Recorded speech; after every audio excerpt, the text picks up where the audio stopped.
Good morning, everyone. My name is Harvey Fremlin. I'm the MD from the NSBRC. I hope you're all well this morning. I'm in Swindon and it is pretty grey and damp outside.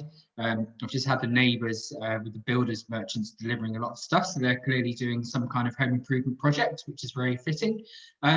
So welcome to the fifth of 6 half-day online surgeries that we've been running across the last 3 days. These are in lieu of our usual January show that we've been putting on normally at this time of year.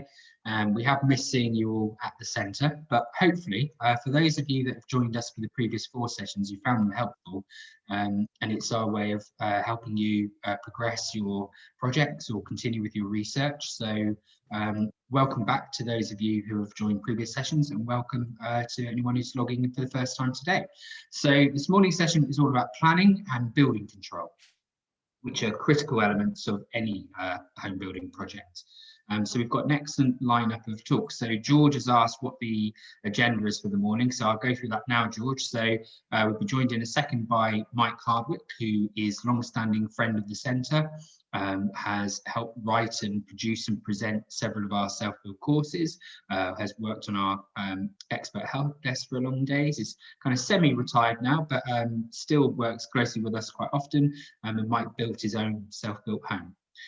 Then we are joined by David Jewett from Swindon Borough Council, who heads up their planning team. So a real genuine expert in the field of planning. So although he represents Swindon, his advice will be relevant to you wherever you are in the country. Then joined by Paul Kalpskoff. Paul is from Wiltshire County Council's building control team. So again, an absolute fountain of knowledge for all things building control. So 2 really great talks in a row there. We are then joined by Andrew Badley-Chappell. Andrew is the Chief Exec of NACSPA, which is the National Custom and Self-Build Association, who have done some tremendous work over the last few years to encourage the government to take self-build and custom build seriously. And Andrew's going to talk to you about some legislation that was passed relatively recently, including the right to build, and give you an update on all things in the sector and how that might help you with your project. Then finally, we're going to be joined by Mark Dudes. Mark is an independent planning expert. He's been featured at the centre for many years now. He has a background of working for a local authority, but set up on his own and provides people with lots of different planning support. And then finally, probably the most important session will be the Q&A, which will kick off at 12:30, which is the last half an hour. So if you do have any questions during the sessions, please use the Q&A button. I will be here in the background, be monitoring those questions, and we'll ask the presenters if they've got enough time at the end of their talk. So, Mike, I'm just going to set you up as co-host so you can open your camera. There you go, Mike. So you should be able to reveal yourself now. So, morning, Mike. How are you? I'm very well, thank you, Harvey. Just looking at the lineup for this morning. What a strong panel we've got. Yeah, I must admit, I'm really excited about this morning's session. It really is a great lineup, and I really hope that everyone watching finds it really helpful. So, so we've made it to day 3. So if you're ready, Mike, I'm going to ask you to share your screen, and we'll get your kind of independent NSBRC take on all things planning and building control. Okie dokie. Right, let's just get this up onto full screen. Just to remind everyone, this session is being recorded, so we will send out a copy of this recording along with the previous sessions.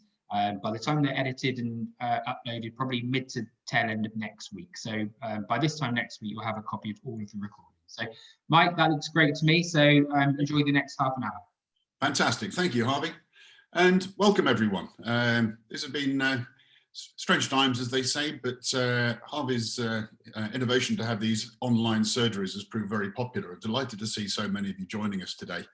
As I was saying earlier, we've got a very strong team. I'm familiar with just about everybody on the panel here, and I know that they've got a wealth of knowledge, enthusiasm, and we'll be happy to share that with you. So do keep your questions coming, put them into the Q&A option on there, and Harvey will keep a tab on those. What I'm going to start off with, though, is just a half hour or so canter of a very high-level overview of planning for those of you who may not be that familiar with the system, so that we've got a baseline of knowledge when it comes to planning and building regulations about what we're talking about, some of the terminology and what have you. This is culled very much from the self-build courses that I used to present at the National Self-Build and Renovation Centre, and also, of course, at several shows. This is all a distilled part of that of the presentations we used to give there. So let's just start off with talking about planning permission itself, what it is. Planning permission is basically came into force in around about 1948 with the thing called the Town and Country Planning Act. After the UK was coming out of the Second War, much of the country had been flattened, was tired, run down, and there was a need to build new homes and to rebuild infrastructure. And up until that point, if you owned land, you could pretty much do anything you wanted with it. You could put a house or factory or whatever you wanted on your land because it was yours. And what the government effectively did at that point was nationalise land provision. So if you had land and you wanted to do something with it, you had to seek governmental permission before you could actually do anything. And this is the essence of planning permission. So if you are building a new home, a new dwelling for yourself, you will require permission usually from your local authority to do that. Now, that's referred to as planning permission. The system itself is a plans-led system. And what I mean by that is there are a set of rules which are in place which you have to abide by. When you put a planning permission in, what your planning consultant or your planning officer is looking for is whether you comply with the local rules and regulations and indeed the national rules and regulations that are in place to control how building is done in this country. Really what planning is all about is the built environment. It's what houses look like, how they sit within their local environment, the impact they have on local vernacular and around. The highest level of the planning policy is a thing called the National Planning Policy Framework. This came in 2012, I believe, with the Cameron government. And what this did was, if you remember at the time, we was talking about having a bonfire of the regulations. There was a massive amount of planning rules and guidance, and the planning policy guidance, which extended to over 60,000 pages of rules and regulations. And when you have rules and regulations which are that complex, the problem is that you can either find, if you're very clever, a loophole around all those rules and regulations, or as most self-builders were finding at the time, there was usually something in there which says, no, you can't. And you'd come up against a brick wall, and despite your best efforts, there was always some reason why somebody could say no. So what happened in 2012 was they tore up all these pages of regulations and replaced it with a thing called the National Planning Policy Framework, known as the NPPF. This is a mere 62 pages of guidance. And the first line of it, basically, or one of the first lines in it, says that there should be a presumption towards sustainable development. So instead of councils just saying, no, don't want it, and binning all applications, what the government was trying to do was make them say, what's the harm? If there's not a harm in there, you should be saying yes, and unless there is a specific policy in your plan which says that you can't do what somebody wants to do. This is where the local plan comes in. So the local plan is at council level, local authority level.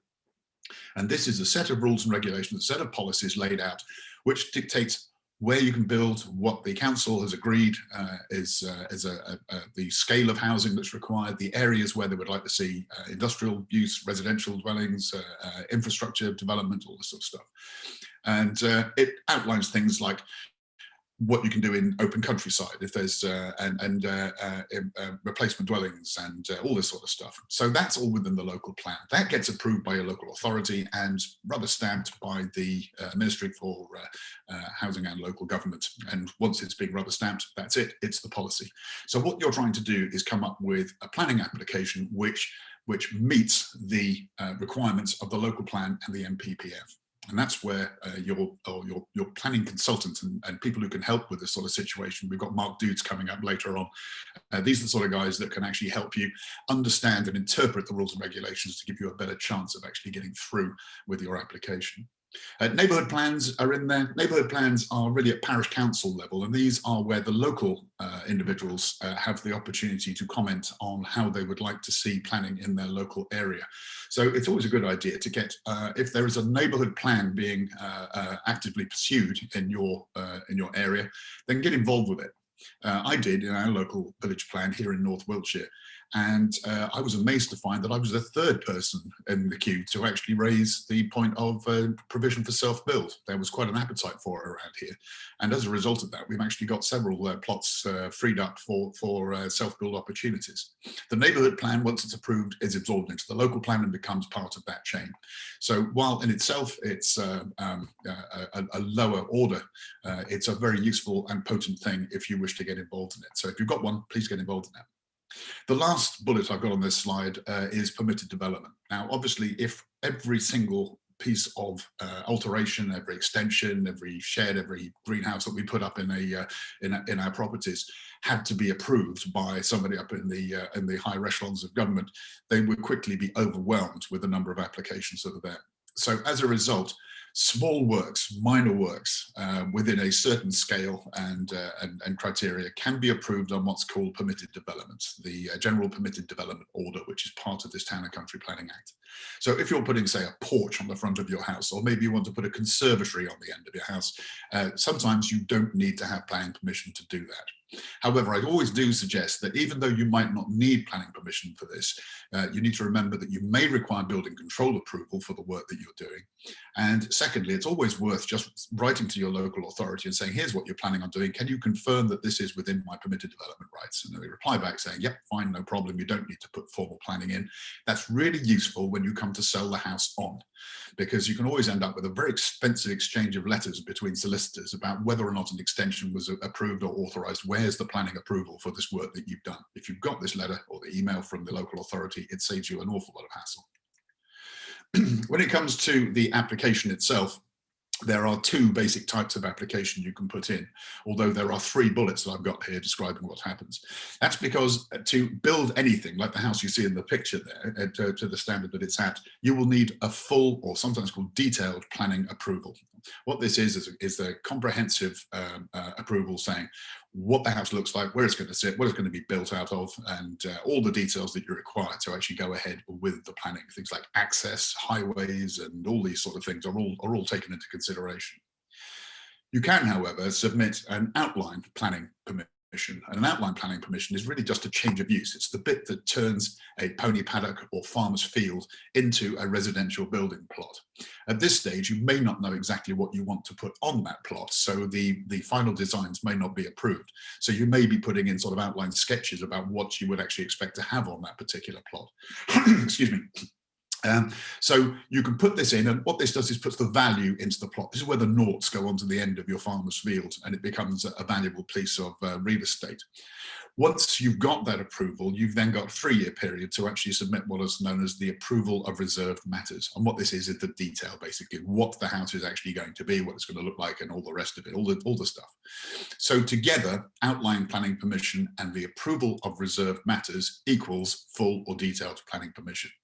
Most self-builders that have a piece of land usually know exactly what they want to do with it, and they will go straight in for the full planning permission on this. Okay, so really the outline planning permission is more of a speculative sort of thing if you're just trying to sell off a bit of your garden and sell it as a blank canvas to someone who wishes to build their own house on that plot.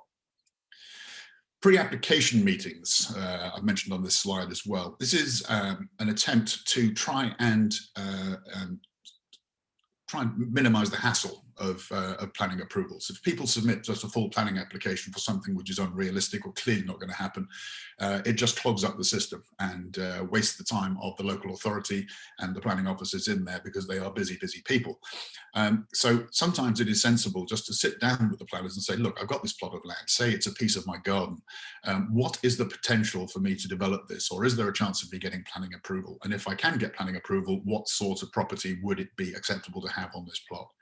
So you can meet up with a planning officer. It won't be the planning officer who looks after your case, but a planning officer who can give you a basic idea about whether or not you're going to meet the requirements of your local authority plan and whether it would have a chance of being approved. And they may well say something like, in this situation, we'd expect a bungalow or a 1.5-story house or a 2-story house or something like that. And you'll get a letter at the end of it which says that this is what you discussed.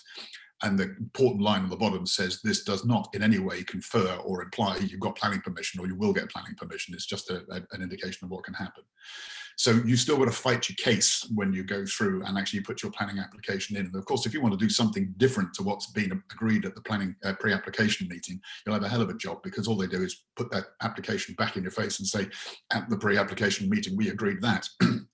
One of the tips I always have for pre-application meetings is not to say, can I build something here? Because that just gives the opportunity to say no. I would always couch the questions as open questions in there and say, tell me the reasons why I can't build a house here. And that puts the onus onto the council or the local authority to come up with the policies which are actively going to stop you from doing what you want to do. So push for what you want, lobby local authority, your local councillors and what have you. That's what they're there for, and because nobody else is going to be on your case on this unless you're hiring a specific planning consultant on there. So do push for what you want. When you make the application, you're going to need these basic documents. You're going to need an application form, a site location of block plan, which you can get from the land registry, elevations and floor plans of what you're trying to achieve, and an application fee. At the moment, application fees vary depending on what you're trying to do. An extension will be cheaper, and if you're doing an estate of houses, of course, it's going to be vastly more expensive. But the typical application fee at the moment is $462 for a new dwelling. Incidentally, you pay for that for an outline application and for reserve matters. So this is where sometimes it's sensible just to put a detailed application in to start with, because you only have to pay the fee once. Until you've put all those forms in and your planning authority have come back and said, right, this is now registered, we're happy with all the details, that's when the clock starts ticking, and you've got an 8-week period for them to make up their mind. Before the approval happens, you may well be asked for some of these things, these site-specific documents to go with the planning application. You won't necessarily need all of these, and don't volunteer to put them in unless you're asked to do so. But in particular areas, the local authority may say, we want a flood risk assessment if you're somewhere close to a watercourse or somewhere which is prone to flooding. Transport assessments, noise assessments. A common one, particularly with replacement dwellings and for conversions, is an environmental assessment. This is where you find out whether you've got bats or not, and whether your life is going to be dictated by these little furry critters. Structural surveys, heritage statements, archaeological surveys, all of these things may or may not be required on there. If they're asked for, you will be obliged to have them done, and they need to go in with the planning application so that the application can be assessed. You will probably allow anywhere between 500 quid and 1,000 quid for each of these surveys, all right? So that's the sort of level of money that you're talking about. It can be more expensive than that. The most expensive one I came across was a light survey, which had to work out the azimuth and zenith of the sun at some point on one particular house with a critical window in the side of it. Finding someone who could do that was hard enough, but it was a couple of thousand quid by the time we actually got a report out of them, which met the requirements. So just be aware these things can just start nibbling away into your budget if you have to provide them. Now, when it comes to decisions, the idea is that it's the Secretary of State from the Ministry of Housing, Communities and Local Government who actually makes the decision. It's their responsibility to approve or not. Now, obviously, if everything goes into Robert Kendrick's desk and sits in a big pile on his desk in Whitehall, he would be overwhelmed fairly quickly. So what is the reality of that is that his authority is delegated down to the chief planning officers of the local authorities under what's called a scheme of delegation, which means that when your application is submitted, you're allocated a planning officer, usually quite a junior planner, who has got the responsibility for collating all of the information, putting it online, going out and writing to local neighbours, putting the signs on lampposts and telegraph poles that you'll be familiar with, saying the application is here, and giving people the opportunity to comment on the application. Notice it's to comment. Everyone thinks it's in terms of objections to planning. Actually, you've got the chance to comment. You can actually get positive comments to support your case. And if you've got supportive neighbours who are quite happy that you're going to clear up what might be an eyesore of a piece of land which has been devaluing their property for years, you can actually get letters of support, which are really useful things to have with your application. What the planners are trying to avoid is people outside of the offices with torches and placards saying, why are you allowing this monstrosity of a planning application to go through? You know, they want the quiet life. So if you can get support on your side and avoid generating all of these objections, then it's going to work in your favor. So if everything has worked well, the planning officer or your case officer will put together all this information, speak to highways, speak to the neighbours, speak to everyone else, and say, "Here, boss, here's the 8-week period, and I think it's not going to harm anything. So I think we ought to approve. I recommend it for approval. What do you think?" And if the planning officer says, "Yep, I agree with you. I think it's a straightforward application," he puts the rubber stamp on it, and that's it. You've got planning permission. It's route one, and it can be that straightforward. And don't forget that over 90% of planning applications are approved in exactly that sort of way. But there are contentious planning issues that go through it. Someone's trying to do something in an area where maybe they're trying to be too ambitious for the house, something too big in a plot, something incongruous, which is out of keeping with the local vernacular, or maybe just something which is just too much in too small a space.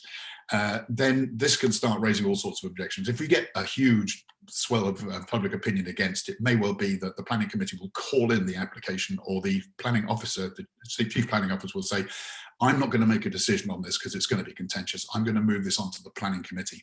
This is the local elected officials, basically, for your local authority. And you're leaving the world of the logic of town planning and entering the world of local politics. So if you could try and avoid getting into the planning committee, then it's a great idea. But if you do have to go through it, then that's the hoop you're going to have to go to. So here, this is where it's really sensible to get things like a planning consultant to get your case through, to put everything through in the right place, because ultimately they're going to make the call. There is an appeal process on this. So if you are refused at any of these levels, you can actually go back to effectively the Secretary of State and say, "Look, your delegated guy got this wrong, I think, and I want you to go back and revisit this." So they have a team of inspectors, Her Majesty's Inspectorate of Planning, and they can go back to the application that you submitted and look at it with a completely fresh pair of eyes, going right back to the initial application. And if they say, "Actually, I think the decision was unjust and this should have been approved," that's it. You get planning permission and no one can argue with it. But conversely, if they uphold the decision of the refusal, then that's it. Your plot is blighted for a long time, and you won't get any planning approval on there unless anything significant changes. Planning obligations I mentioned briefly on this. Section 106 agreements are basically where planning wouldn't normally be given. The council can say, "All right, we'll let you have it in this case for a certain consideration." Usually that means handing over wadges of hard cash to support local projects like local amenities or social housing projects. So there can be in the tens of thousands of pounds, Section 106. They did try and change this to get rid of the Section 106, which was a bit arbitrary and was causing all sorts of friction.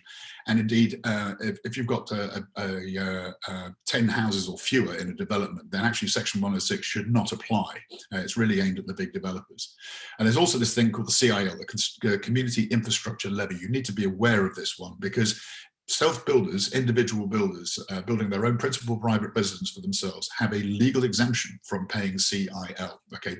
But the important thing is you must follow the process to the letter when it comes to CIL, because if you don't follow the process to the letter, they can, by submitting forms in the wrong order or using the wrong forms, for example, not telling them when you're going to start work and commencing work without notification of it, then the local authority can charge the entire community infrastructure levy in full. And we can be talking in some cases 50, 60, 70,000 quid, even on an individual self-build.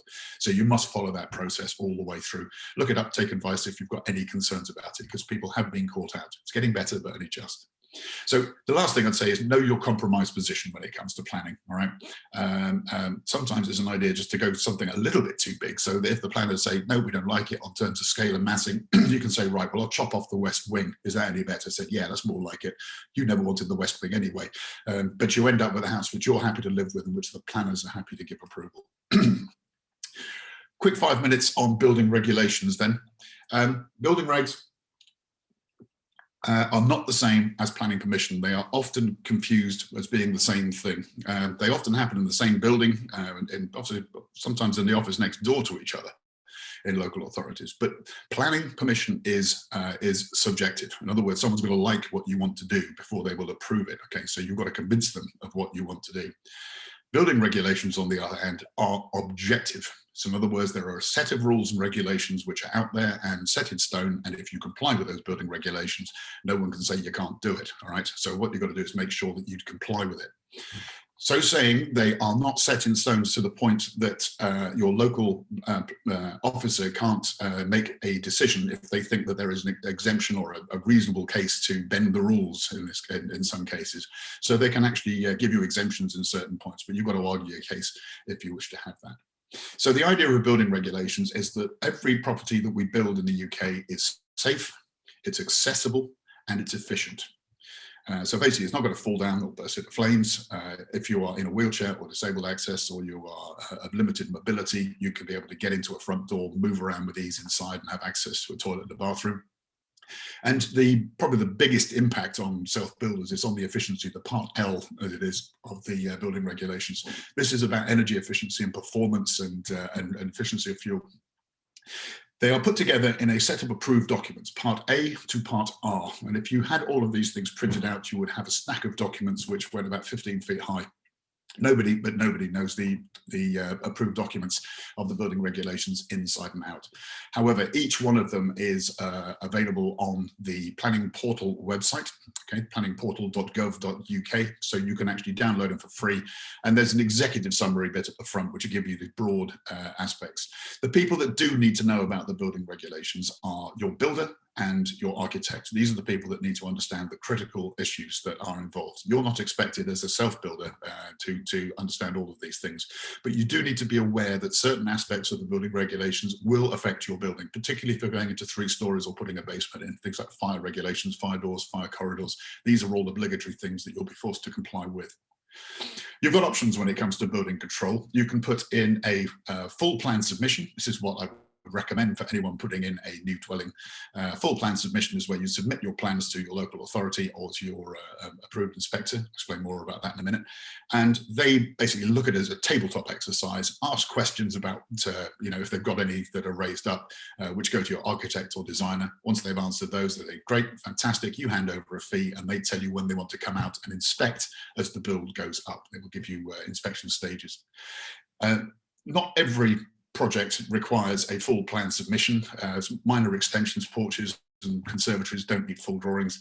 So in that case, you can have what's called a building notice. You still have to pay for it. And there may well still be an inspection or two when the process goes ahead, but it's a much cheaper process and you won't have the full supervision thing going on. But that's only for smaller projects, okay?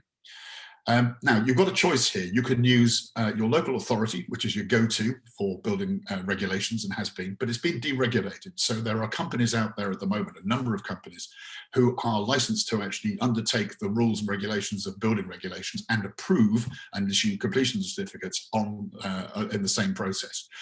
So these are known as approved inspectors, okay, AIs. So you can choose between the two. There are pros and cons between the two. I don't think I've got time to go into them. I think Paul Kalskov will probably explain the difference. He would refer to approved inspectors as the dark side, I'm sure. But your local authority guy always has local knowledge and local contacts and is there when you need them. And their fees are always fixed. You can see what they're going to cost. Your approved inspector is going to be very much based on the complexity and the risk attached with what you're trying to do. So there are pros and cons of using both. When you put your building regulations application in, one thing you need to be aware of, it's tied in with what I was saying earlier on about efficiency. You will need to put in a standard assessment procedure known as a SAP. SAP is the way you can calculate the efficiency of the house. Excuse me. This is a specialist document. It's done by a SAP assessor. These are licensed people who have government issued software, which allows them to take your drawings and your plans and how you actually plan to glaze, build, insulate, and heat your home. And using a set of very complex algorithms, they put this into the laptop computer, crank the handle, push the button, and out spits a figure, usually between 1 and 100, which is your target, your dwelling fabric energy efficiency. Okay. Now, what there is in that algorithm is a set standard, if you like, for how the government would like us to have houses if they were built correctly to building regulation standards. So that has a number as well. Let's say, pluck a figure out of the air, we'll say, the government standard, the target, if you like, the target fabric energy efficiency, known as the TV, is 75. Your dwelling energy efficiency, when you put your plans in and it goes through that same algorithm, has to be 75 or better. If you can do that, you've passed. If you haven't passed, then you're going to have to go back and redesign elements of it, maybe include more renewables, maybe up the insulation levels, maybe put in some higher specification glazing, triple glazing rather than double glazing. It's all very down to individual sites and locations on this, but just be aware that you'll have to go through this process. Airtightness is a big thing these days. If you've got an airtight house that's well insulated, you don't need to put an awful lot of heat into it. So obviously the energy that's used is less, which makes it more environmentally friendly with a lower carbon footprint. So that's what they'd like to see. So you may be asked to do, you will be asked to do an air tightness test on your property, which involves basically some guy putting a big fan on the front of the house and some sensors inside and outside to work out how much air is leaking from the house over how long period. And obviously the lower that figure, the more energy efficient the house is going to be. So you'd set that target before you build the house and then try and build to achieve that target. And if you do, you've passed. Anyway, I'm sure Paul will go into SAP stuff later on and explain a little bit more about that. So last slide from me before we crack on. These are the typical inspection stages you might have when it comes to building regulations. This is not a set in stone. This is a typical sort of indication of when building control would need to be informed. The only legal bit in this, the really important bit, is that before you start any work on notifiable work in a house, you need to notify building control that you're about to start work and give them 48 hours notice that the work is commencing. This gives them the chance to actually schedule in the chance to come and see things like the footings before you start pouring the concrete, etc. But they would want to see the foundation excavations. This is really important because if the foundation excavations aren't right, there's clay or tree roots, or it's unmade ground, or it's not load bearing, this is going to have significant problems later on. So it's critical that building control are notified so they can see the foundation excavations before the concrete is poured. They probably want to see the oversight as well, your beam and block floor or the slab, to make sure that that's been done correctly.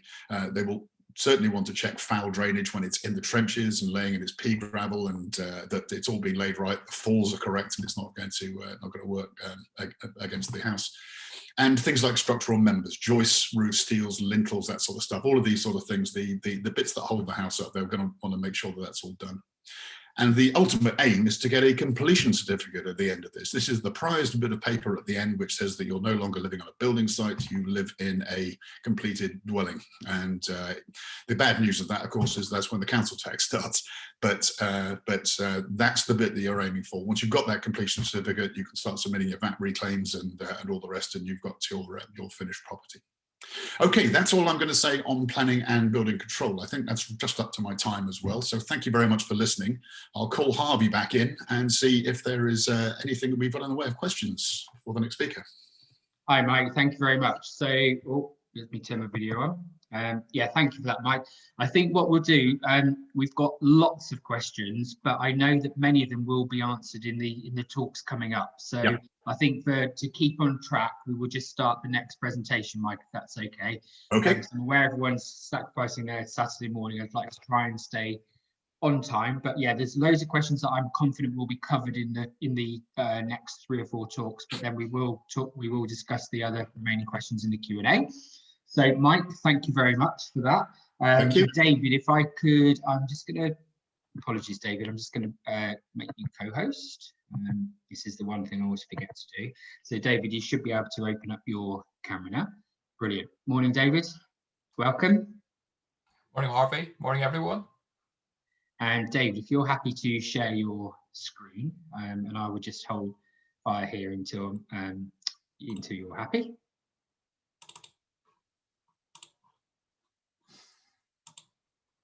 Brilliant. So yeah, just to give people an idea, we've got 188 people joining the session at the moment, which is brilliant. So welcome one and all. So David, if you're happy, I can see your screen really well, so I shall disappear and hand over to you. Thanks, Harvey. Thanks, Mike. You made me chuckle, Mike, when you said planners like a quiet life. Yeah, we do, but unfortunately, it's not the life we lead. I'd love a quiet life. Anyway, it's good to follow on from Mike's presentation. It's quite very complimentary. We're just getting into the nitty-gritty in my slides of how planning departments work and the planning process itself. A number of my slides have a Swindon theme to them, but planning departments up and down the country they operate in quite similar ways, so there's similar guidance, similar policies, similar processes. So when I refer to Swindon guidance, you can bet your bottom dollar your local authority has something similar.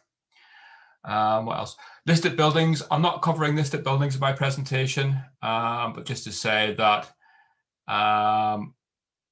any significant any alterations to a listed building, there's a good chance they need listed building consents. I'm not going to go beyond that. What else? My early slides, when I try to demystify the planning process, I use house extensions and domestic work as my examples, but what I'm saying will also apply to new build housing and other bigger schemes. I think that's the context from me. And there's two parts to my presentation. One is demystifying the planning system, and the second part is around finding a self-build plot. Right, demystifying the planning system. I'm going to talk about, well, I think Mike's already covered this, but very briefly, what is planning permission? Do I need planning permission? And probably most importantly, ensuring your planning application is successful. Right, planning system, and again, Mike's already covered this, but my spin on this, my take on this is the planning system looks after your neighbour's interest. We want to ensure that any building work extension looks the part, looks in keeping, and doesn't create privacy overlooking issues for your neighbours. Whereas the building regulations is more looking at your own interests, making sure the building is safe and sound. So planning, looking after your neighbours' interests, building control, building regulations, looking after the building itself. That's the way I would probably describe the difference between the two. Do I need planning permission? A first thing to note, you have a lot of what we in planning speak, we call it permitted development rights. So you can do lots to your home without needing planning permission. And there's a list there on the screen. These are subject to conditions and caveats and limitations, but generally speaking, you can do a rear extension, etc., to your house without planning permission. The last one, garage conversions, certainly in Swindon and no doubt across the country. From the 1990s onwards, the local planning authorities, planning departments have, in granting planning permissions for new housing estates, started to take away certain permitted development rights. So, for example, and garage conversions is a classic example, whereby normally you can convert your garage to living accommodation without the need for planning permission. And in most cases, and most housing, you can do that. But in certain cases, if your house has been built after the 1990s, you may have lost that permitted development right, which it doesn't mean you can't do it. It just means you have to apply for planning permission to convert your garage to living accommodation. And the planners will want to be sure that there's enough parking spaces to serve the house. Just to be aware of that.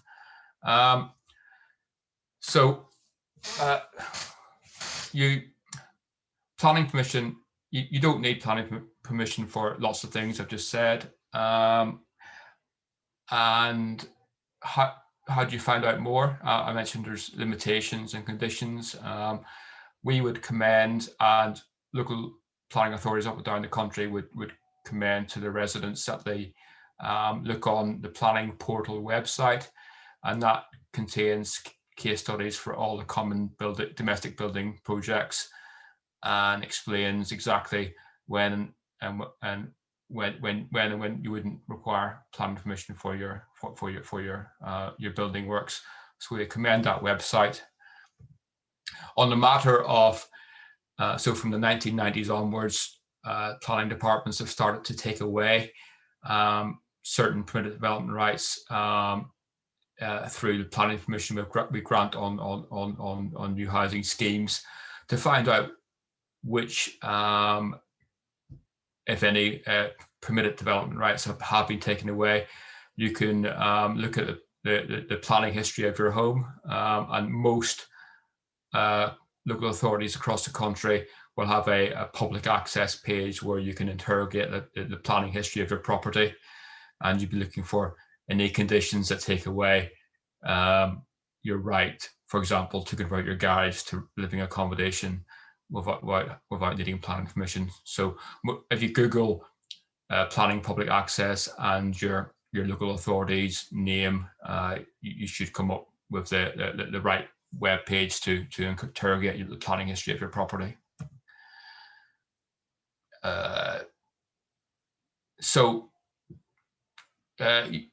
The works you want to do to your home do require planning permission. What now? I'm going to talk about the planning process and ensuring your application is successful.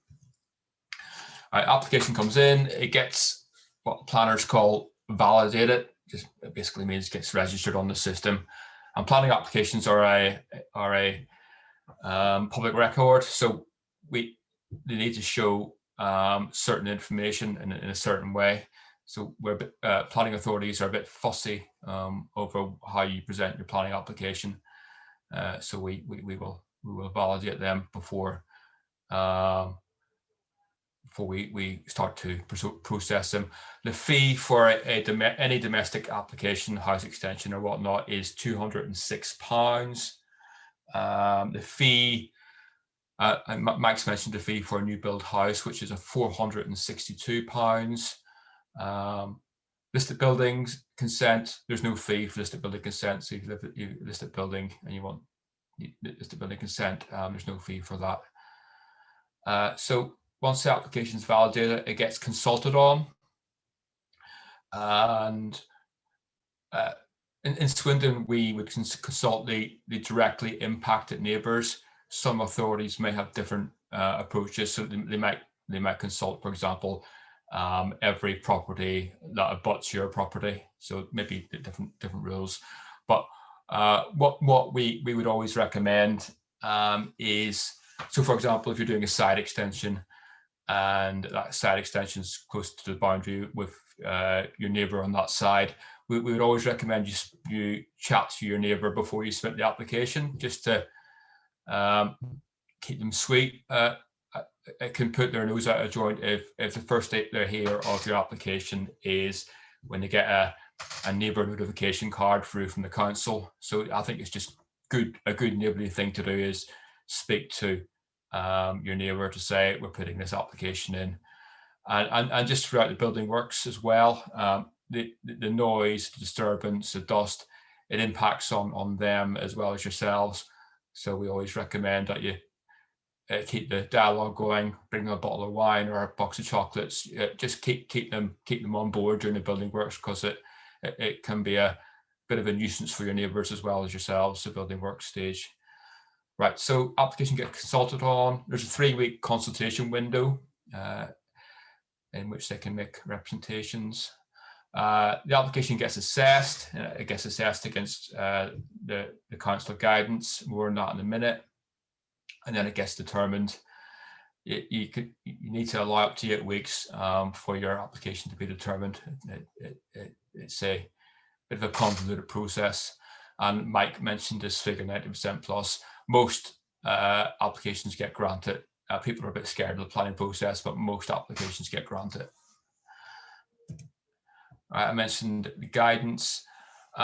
So this is the Swindon House Extensions guidance. Most local authorities will have guidance for domestic building works. Wiltshire, for example, they've got a householder design guide, and up and down the country they'll have similar guidance which sets out for all your typical schemes what we'd allow and what we wouldn't support.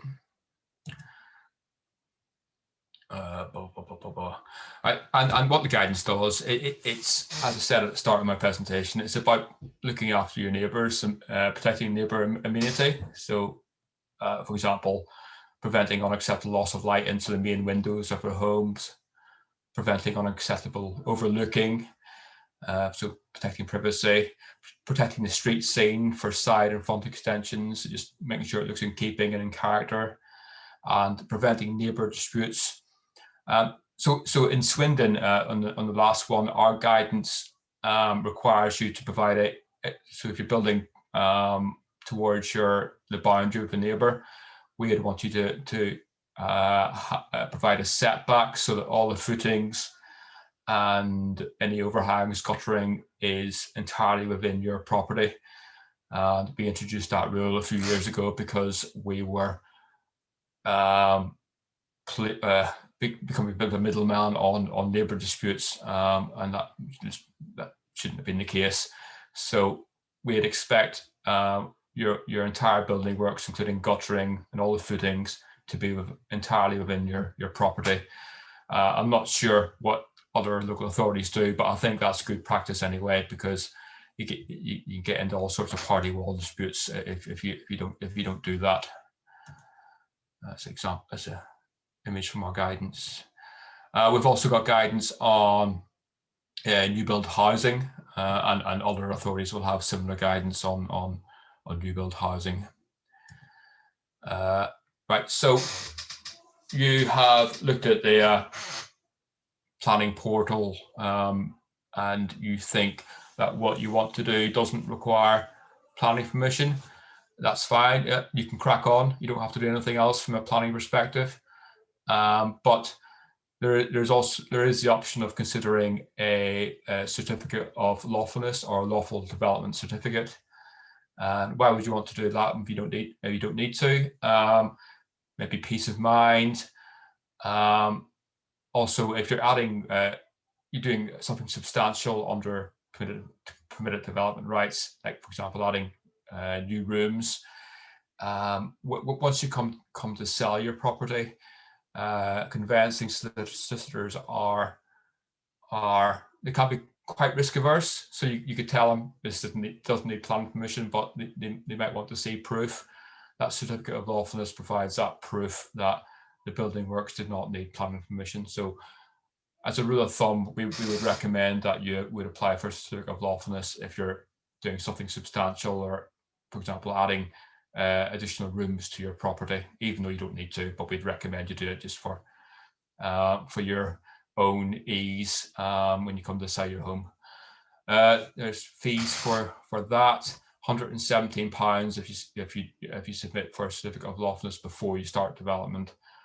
£234 if you do it halfway through or at the end of the process. I don't know why the fees are different, because it's the same work for the local authority. All the fees I'm quoting, by the way, will apply across the country. The national government sets planning fees. So these are not just Swindon fees. These are fees across the country. Just to mention that there's a prior approval scheme for larger single-story rear extensions. So you can do very substantial rear extensions to your property beyond what our own guidance would normally allow. So you can do them under this regime, subject to your neighbour, or your neighbour's not objecting. So your neighbours have got a bit of a veto on this one, but if your neighbours don't object, you can do a very substantial single-story rear extension through this prior approval regime. So just a summary. So there's three things there. No planning permission is needed, but consider a certificate of lawfulness if you're adding rooms, I would suggest. Planning permission is needed. Just make sure you follow the local authority design guidance. And then I mentioned that prior approval regime for larger rear extensions, subject to your neighbour not objecting. So that's part one. I'm just going to do a little sales pitch for our building control service. That's our contact details for you Swindonians on the call. But I think building control services up and down the country are of a good standard. And Mike mentioned that you got the option of using a private inspector or a local authority building control. That the benefits of local authority building control is they'll always be there. You can be sure they're independent, and our Swindon Building Control Service gets really good feedback. I should have mentioned this at the start. That planning, you have to apply to the local authority for planning permission. Building control, you can use a local authority or a private inspector. It's your choice. It's not your builder's choice. So if you want to use local authority building control, let your builder make sure he's aware of that, or he or she's aware of that. And if they are adamant they want to use a private inspector, for me personally, that would raise alarm bells, because most builders get on very well with their local authority building control. So if you want to use local authority building control, make sure you let your builder know that. Right, so so I've answered these questions, I hope. Right, finding a self-built plot. Right, so I'm going to talk about the council's duties, and then some considerations for you as well. So the first part, so the council has a duty to keep a register of self-build and custom build interest in their local authority area. This is, so if you Google self-build register and your local authority name, you'll come to a screen a bit like this, and that's where your register will be held. Right, what the register does, it's not intended to match your specific needs with a building plot. It doesn't do that. What the purpose of the register is to understand the demand or need for self-build plots, custom build plots in any particular local authority area. So it's about understanding demand. So if you use the register and submit your interest in doing a self-build, custom build scheme in your local authority area, what you're doing is telling the local authority that there is demand in that area for additional self-build plots, which the council has to act upon. So we're not matching up your needs to a plot. It's about understanding the demand in the area. So it's important that people fill this in, because self-build, custom build is important going forward in raising the quality and the quantity of housing we deliver in this country. So please, if you want to do a self-build scheme, I would recommend that you express your interest through the register. That way we can up the numbers of self-build plots we can bring to the market.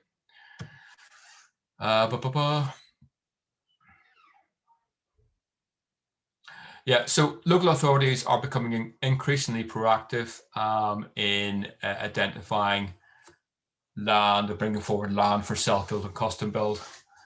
But what local authorities tend to do is bring forward or enable self-build, custom build schemes to come forward, not individual plots. So for example, a scheme for 10, 15, 20 units as more than just a single plot. It's an example in Swindon, big urban extension to the north of Swindon. We've negotiated with the house builder to provide a parcel that is for custom build.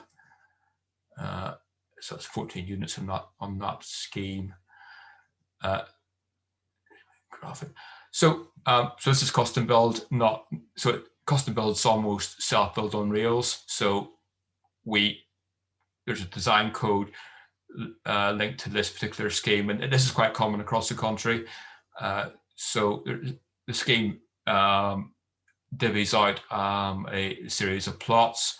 There's a plot passport for each plot, and that plot passport says what you can do and what you can't do on the plot. So overall floor space, your permitted development area, your permitted build area, and things like that. So as I can describe it as self-build on rails. So it's you can provide your utility room if you want the dogs, or your home office downstairs, etc., etc. But you're working within limits, and that's a common way that the councils are contributing to the self-build, custom build housing supply through schemes like this.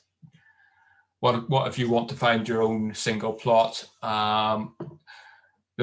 Mike's mentioned the planning policy framework, and basically in a very crude way, a very crude summary of the situation is, if you want to build a house in the open countryside, that's likely to be resisted. If you want to build a house in an existing settlement, an existing urban area, there is likely to be, in principle, support. If you want to build a house on the edge of a settlement or edge of a village, a bit of a grey area, and we'll get onto that.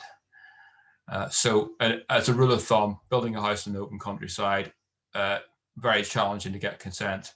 Building a house in an existing settlement, much easier. So considerations: brownfields considered over green is favoured over greenfield. As I said before, within a settlement or within a village or town, is preferred over open countryside. We like accessible sites, so we like sites close to a bus stop or walking distance to a primary school or local shops, so that they're considered more sustainable than a site that doesn't have those benefits. We don't like to see cramming. It just needs to be in keeping and fitting with the area. And then there's other considerations as well. It can get because there's so many factors. We always recommend doing a pre-app, seeking pre-application advice on if you want to do a new build house in an area, because there's so much to consider. Right, so I've already mentioned that it's really hard to get planning permission for a house in the open countryside. This is why. This is a government policy on houses in the open countryside. Generally, in only exceptional circumstances, truly outstanding or innovative, so really high standards. So it's a really high bar to meet to get permission for a house in the countryside. So just be aware of that. So summary, self-build is an important part of the housing supply. We need to do more self-build, cost to build, to increase the quality of housing we're delivering, but also to increase the quality and housing choice. So we're less reliant on the national house builders. So make sure you enter your details on your local authority self-build register or a neighbouring authority self-build register. You don't have to do it in your own area. Open countryside sites are a challenge, and we would suggest you seek pre-application advice before committing. And I think that's it from me, Harvey. Great, thank you very much, David. That was a really good talk. I'm going to have to be honest, David. At one point, you were being slightly overshadowed by your cat in the background. I think a few of us were getting distracted by your cat having a stretch and going back to sleep again. What's your cat's name, David? Darcy, as in the judge in Strictly. Right, yeah. No, she looks very comfy now. He looks very comfy. So yeah, thanks so much for that, David. So yeah, a couple of questions. Jane has asked, I think Mike mentioned it in his talk, that 90% of applications are passed first time. Is that reflective of your experience, David? Yeah, house extensions, it's well over 90%. New housing. So I think a housing development, it's a bit less than 90%, but overall 90% is yeah, that's the case in Swindon. Yeah. Great, excellent. Thank you very much. And Mary's asked if you could, I think you did touch on it, but can you just recap, if people wanted to access their local plan, where's the best place they can go to find that? Yeah, if you Google your local authority's name and the word local plan, it should come up. It should be prominent. It's a really important planning document. It's one of the key documents that your local authority will produce. So if you get onto your local authority's website and then do a search for local plan, it will come up. Okay, great, thank you. And a couple of people have asked this question, David, so Fiona being one of them. What's the earliest stage that you can send in an outline planning application, i.e. could you put in for planning before you actually owned a plot of land, if you perhaps had your eye on it? Yeah, you don't have to be the owner of the land to apply for planning permission. You don't have to be the owner, but we'd expect you to notify the owner of the land before you submit the application. Great, thank you. Just coming back to permitted development rights, David, Gordon's asking if you could just remind him what's the maximum size in terms of square meterage that someone can build to under permitted development. He's actually looking at a loft conversion. Okay. Can you leave that to me to dig out the relevant regulations, and I will respond on the comments. Is that okay? Yeah, no, absolutely fine. And we've got I was going to say, we've got a lot of questions that have come in. I think it's 49 questions in there. So we will hopefully address a lot of them in the Q&A. And I think some of the questions that people have asked, I'm pretty certain will be covered actually in the next few talks as well. So David, for now, thank you very much for that. That was a really good introduction to all things planning. And you're happy to be with us at 12:30 for the Q&A? Yep. Great, excellent. Right, David, well, thank you very much. And I'm now going to introduce Paul Kalbskoff. So Paul, I'm just going to allow you to open up your video. Okay. Great. Hello, Paul. Okay. How are you? Yeah, fine, thanks. Good to see you all this morning. Good, good. Paul, you're coming across as a little bit quiet, so just be aware of that. You might just want to move slightly closer to your microphone. Okay. That's okay. better. Fine. Great. And are you happy to share your screen, Yep. Paul? How's about that? Just swap. No,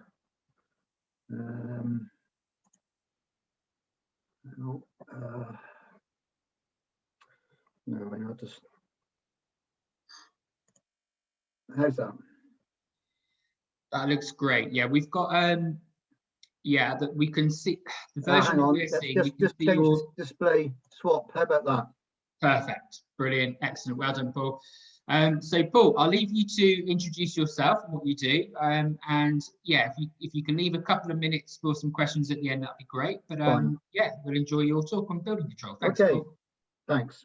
Yeah, I'm Paul Kalbskoff. I've been in building control for the last nearly 40 years. So I've seen a few things and been associated with the NSBRC since its inception. So I'm very pleased to be able to contribute again. Yeah, so Mike has given us a good introduction. So thank you, Mike, for that. And basically, as I always start with the comment that building control only exists because people have died. And people don't like dying, so that's why we've introduced, or building regs have been introduced over the generations. So will building control be beneficial? Well, yeah, somebody did a survey and you can see 476 things going wrong even before construction begins. So as I said, this it does indeed save lives or save people getting ill. So that's the reason why it exists. So what's the history? Well, in Babylonian times, if something went wrong, you actually faced a consequence. If somebody died, yeah, so did you. In Jewish history, when the children of Israel came out of Egypt in the Exodus, they were told when you get into the promised land, you build a house, you put a parapet around the wall to stop anybody falling off the top of your roof. In Roman times, for those of you who might know the regulations on stairs, twice the rise plus the going has got to be between 550 and 700 millimeters. And that actually came from Roman times and hasn't changed since. That just enables an easy gait up and down stairs. Then, of course, coming to the UK, well, the Great Fire of London really kicked things off. They decided they didn't want fire spreading from one building to another, as it did. So then regulations came in to space buildings out. Then the Industrial Revolution, people moved into towns and were living in insanitary conditions. So again, regulations concerning drainage came into being. Similarly, in Victorian times, the great engineers, as we know, built things to improve our daily living. Eventually, in the 20th century, we had the local building bylaws enacted, but of course, they, like a lot of planning stuff, was just different to each local authority. So in 1965, they enacted the National Building Regulations, which were written in very prescriptive terms. So thou shalt do this, thou shalt not do that. And it was a book which grew and grew. Metricated in 1972, and then in 1976 was revised and augmented and appended and appended and appended, until in 1985 they took a big look at it and decided that we're going to go away from prescriptive regulations, and we're going to have performance specification regulations. So in other words, this shall be adequate, or you shall make reasonable provision. And to back it up, they printed the approved documents, and they were in turn were backed up by other tertiary documentation like British standards, BRE, other approvals, and so on. And so it made a lot of flexibility, which we'll come to later. And then, of course, we had, as Mike said, yes, we do have the dark side private approved inspectors. It unfortunately was the case that a certain high-ranking official in Maggie Thatcher's government had a run-in with his local planners and decided he was going to privatize planning. Well, he found he couldn't, so he turned his attention to building control. This was then, so say, overseen by the Construction Industry Council, which is a private company. The government has recently come down on them a bit hard and said, look, get your teeth out and lick the private approved inspectors into shape, which has happened a little bit. And I'll come on to that again later. And then, of course, Grenfell. It doesn't seem like it's 3 years since, but yes, there's been a lot of changes which were put into place immediately for external cladding. I'm sure everybody is pretty well aware of them. These will continue to change as we go on. So that's sort of a potted history. So as we've seen already, planning permission and building regulations are not the same. Planning permission is subjective and building control is objective. In other words, we deal with the nitty-gritty of making sure it stands up, keeps the wet out, the warmth in, you get out in case of fire, doesn't cost you too much to run. So what do we do? It's for securing the health, safety and welfare and convenience of people in and about buildings. And then later they added further into conservation of fuel and power and protection of the environment. So that's the nub of it. Now, what I want to say is that please don't get confused, as we've already had said a couple of times, planning is not the same as building regs. We don't have any overlap, except it will be getting more due to the fact that some regulations will be enforced by building regs in terms of Part G, that's for environmental safety, and Part M, which is access. Part G, in terms of the environment, is water quality. I'll get onto that again as we get through. So building work, material changes and material alterations are when you need to make an application. But you must remember, it's not on to the building control surveyor, but it's the person doing the work that must achieve compliance. Okay, so it's not up to us, but the person doing the work. So what is building work? So the erection or extension of a building, provision or extension of a controlled service or fitting, and material alteration of the building or controlled service or fitting. So these designations, we don't have time to go into in detail. You can find them through the planning portals that have already been referred to in the approved documents, and you can download the Mother Act, the Building Act as well, if you really have sleepless nights. But just a little tip, when it comes to size, and obviously very often we're dealing with constrained sites, Planning measures externally, but we measure internally, and that can be critical when it comes to fees, of course. So this is an interesting one with Regulation 4, particularly if you are doing conversion on an old building. Okay, where it didn't comply with the regulations before, it shouldn't be any more unsatisfactory after the work's been carried out. So let's say you've got a certain size in which to get a set of stairs and the headroom's a little bit compromised. Well, as long as you don't make it any worse after the conversion, then you'll still comply. But whilst legislation has not been retrospectively applied in this country, that might change following the Grenfell. They're still working on legislation which may change that the no more unsatisfactory after clause could actually change. So you'll have to be aware of that. Now, obviously, that's applying in terms of the external cladding, which may not be so applicable to many of the plans that you'll be working on. So what is a change of use? Well, that was a different purpose group, and the purpose groups are laid out in the building regulations, and you can find them, as I say, in the approved documents or in the building regulations, but it's something which probably won't affect you too much. Having said that, people are putting in plans to change offices to dwellings, and likewise changing other buildings to offices. Now, there may be times when there may not be any physical work done, but there is a change of use, different regs apply, therefore you will have to make an application. Some work is not controlled by local authority.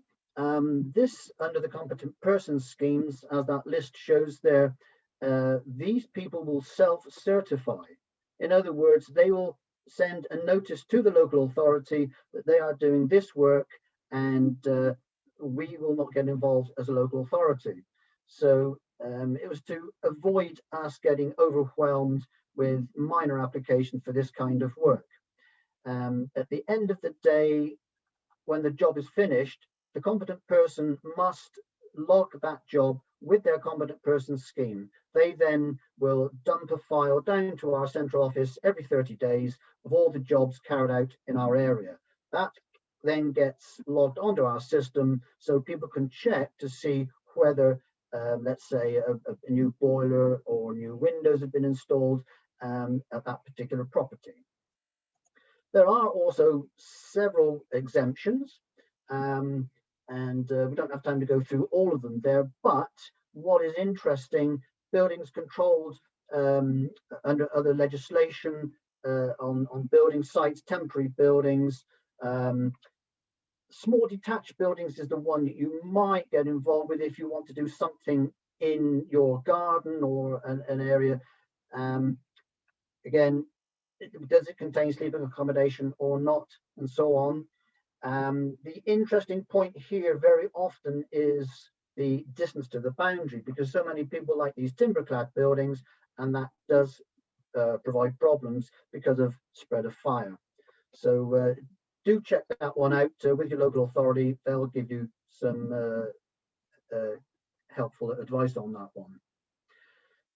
There are some extensions, but sorry, some extensions at ground level. Now, conservatory, porch, covered yard or covered way. Believe it or not, yes, you can build a porch up to 30 square meters, not 3, as in the case of planning. So just be aware of that. I've not seen a 30 square meter porch yet, but that's a possibility. Conservatory is the should we say, the one that causes most difficulty, because they used to have quite a binding definition of a conservatory in the approved documents, which has now been taken out. But it all depends on the amount of glazing in the roof. Talk to your local building control, and It will vary by authority to authority, I'm sure, because it is one of those reasonable or adequate scenarios. So the regulations, as I said, they come, you've got the statutory document, which gives you the legal bit, and they will be found in every approved document in the green portion in the inside covers. But I want to emphasize that these are criminal minimum performance requirements. It's not a limit to build up to. It's criminal because it's criminal law, because when people die, it's treated as a criminal offence. So be aware that planning is a civil law, apart from listed building, which is criminal, but you need to make sure that you achieve the minimum performance. My particular sermon on this is why build up to a minimum. You should be really taking these as a minimum and building from them. So you can find them in the approved documents, and there's the URL there, planningportal.gov.uk, building regulations, approved documents, downloads. Google that if you can't take that down as I'm talking. What they did do, the approved documents introduced a degree of flexibility. Now that meant that they put this last paragraph there. There is no obligation to adopt any particular solution contained in an approved document if you prefer to meet the relevant requirement in some other way. In other words, if you can show that although you're not following the guidance of the approved document, and I say guidance, it is not law, you can prove some other way that your building complies with the legal minimum requirement, then you will be deemed to comply. So what do we cover? The various parts here, structures, fire safety, etc.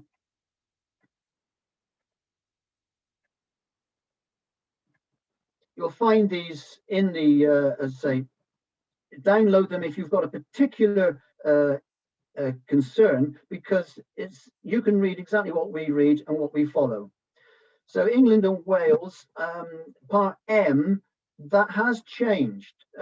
We have got different requirements depending on a planning requirement. If the planners require on a major development certain quantity of houses to have additional access requirements, then that would be enforced by building control. I doubt it if in self-build situations they would do that though. You'll notice at the bottom there was an approved document for basements, which unfortunately has been withdrawn because it was sponsored by a private industry. Obviously, with the preponderance of people going down rather than up in London now, there has been talk about reintroducing that. So we've already seen that there are two systems, local authority and private approved inspectors. As David said earlier, if your builder wants to stick with a private approved inspector, yeah, the alarm bell should ring. Remember, at all times, you are the person commissioning the work, you are in control. So whether that's in terms of your architect or your builder or whoever, you are in control. Don't forget that. So what are the differences in these in the systems? Well, as I said before, the approved inspectors are private companies. Unfortunately, because of inability to pay their insurance cover, at least 5 companies last year had to cease trading. Now, what happens to all their records? So that's something which you might want to think about. Again, if something goes wrong, then and the builder is refusing to put it right, then the approved inspector cannot take enforcement. Only the local authority can. That means we have to have a reversion notice. It could either come from the approved inspector or from the applicant. Either can send that in. Of course, we have to accept all applications, and the approved inspectors can pick and choose their jobs. However, the LABC have detailed historical data going back many years. Unfortunately, not as many years as personally I would like, as under the Freedom of Information Act, we tend to get rid of them after 15 years.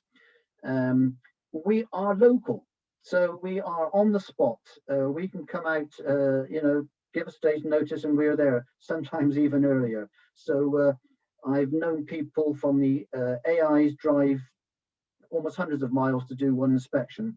I can't see that being sustainable. So how do you apply? To the local authority? Yes, as Mike's given you the variations. One extra there, regularization. That's if you have a job which has been done unauthorized and you need to get it legalized, then there is an application for a regularization certificate available, and that is used more and more now, where solicitors are being diligent and they're finding properties which have outstanding building regulation matters. What can go wrong? Unfortunately, I'm only there effectively to pick things out when they are wrong. Not to be negative, but we don't have to comment when things are right, although it's nice for the applicant and builder to hear that. Yeah, if you change your design, the SAP, the Standard Assessment Procedure for energy conservation, that can obviously change your external appearance, which may mean returning to the planners. And I know a number of you from my previous experience have had, should we say, experience that they wouldn't want to repeat. So if we can make it as smooth as possible, talk to planners and building control at the same time. If you're building over sewers and party walls, get those agreements in time. You may find you get stopped if not.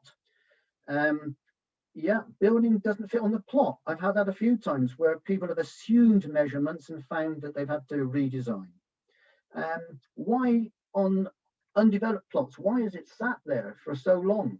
There must be something wrong. In the middle of a developed area, why would it not be built on? So be careful.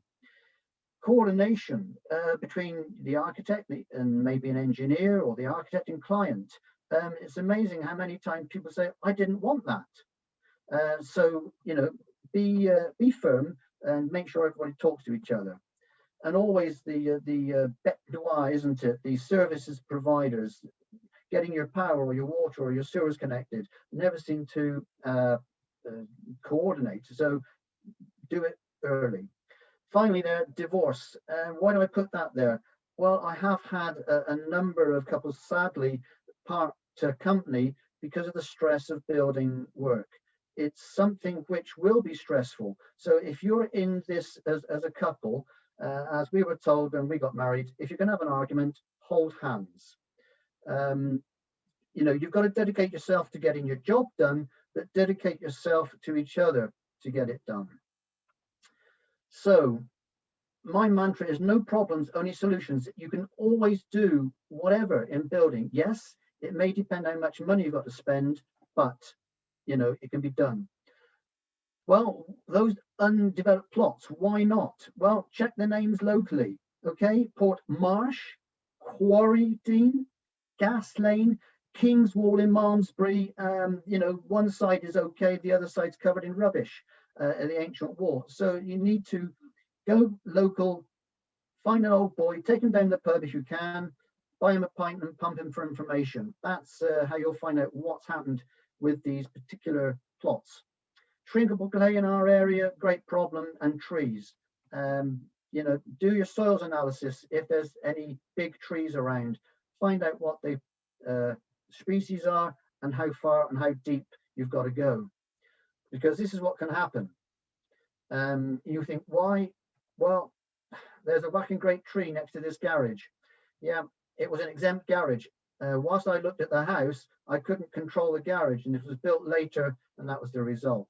Similarly, you can get the cracks here coming in buildings, and you can see the devastation that that's caused. So in structure, I'll have to whip through this very quickly.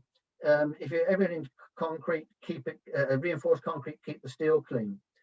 Everybody wants these raised tie vaulted roof construction. Well, that inevitably means you end up either having to have a ridge beam so that you create two lean-tos. Otherwise, the feet of the rafters are trying to push the wall over, and I have seen it done.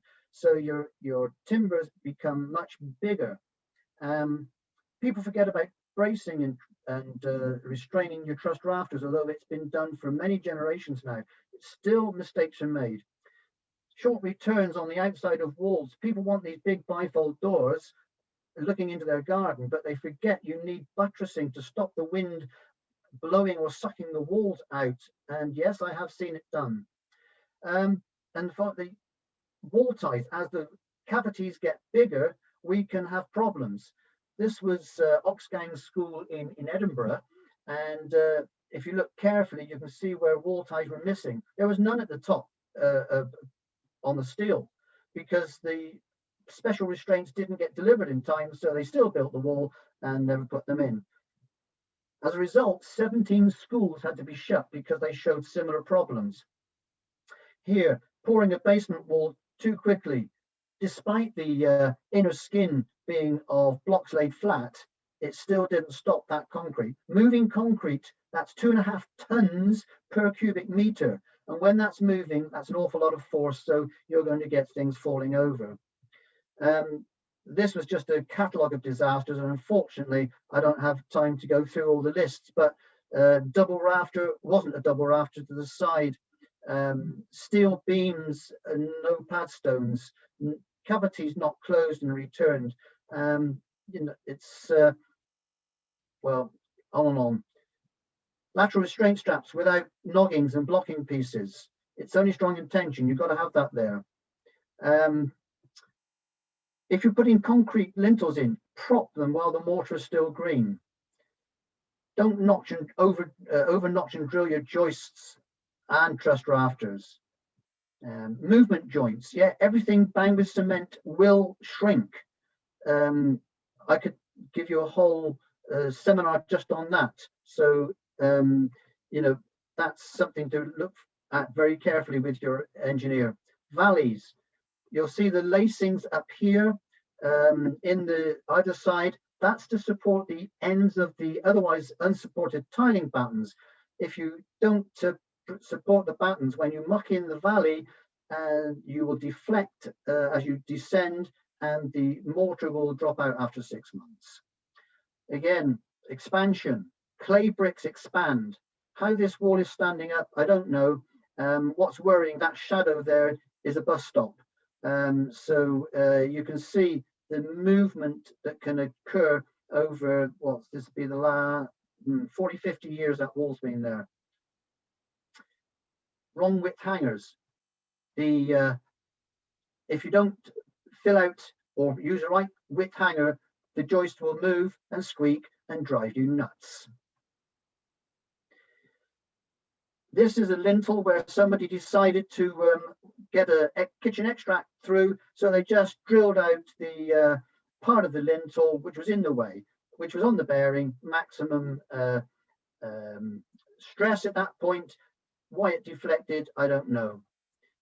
How's about that for a notch? Oh, it's in the way, let's just cut it out. Yeah, I am sure it was quite bouncy too. And packing under beams, not giving you good support there. So fire safety, again, inner rooms, open plan arrangements are the bane of our lives, especially on 3 or more stories where you have a open plan arrangements at the ground floor. You will need fire suppression if you're going to be doing that. Otherwise, you do need a protected escape route from the attic right down to ground level. The one I want to highlight here is the incorrect tile for the roof pitch. So often under planning, the architect will say, oh, tiles to match existing. Yes, but when you've got a plain tile roof and your new roof is 20 degrees, you need 35 minimum. So be careful of your choice of tile for the roof pitch.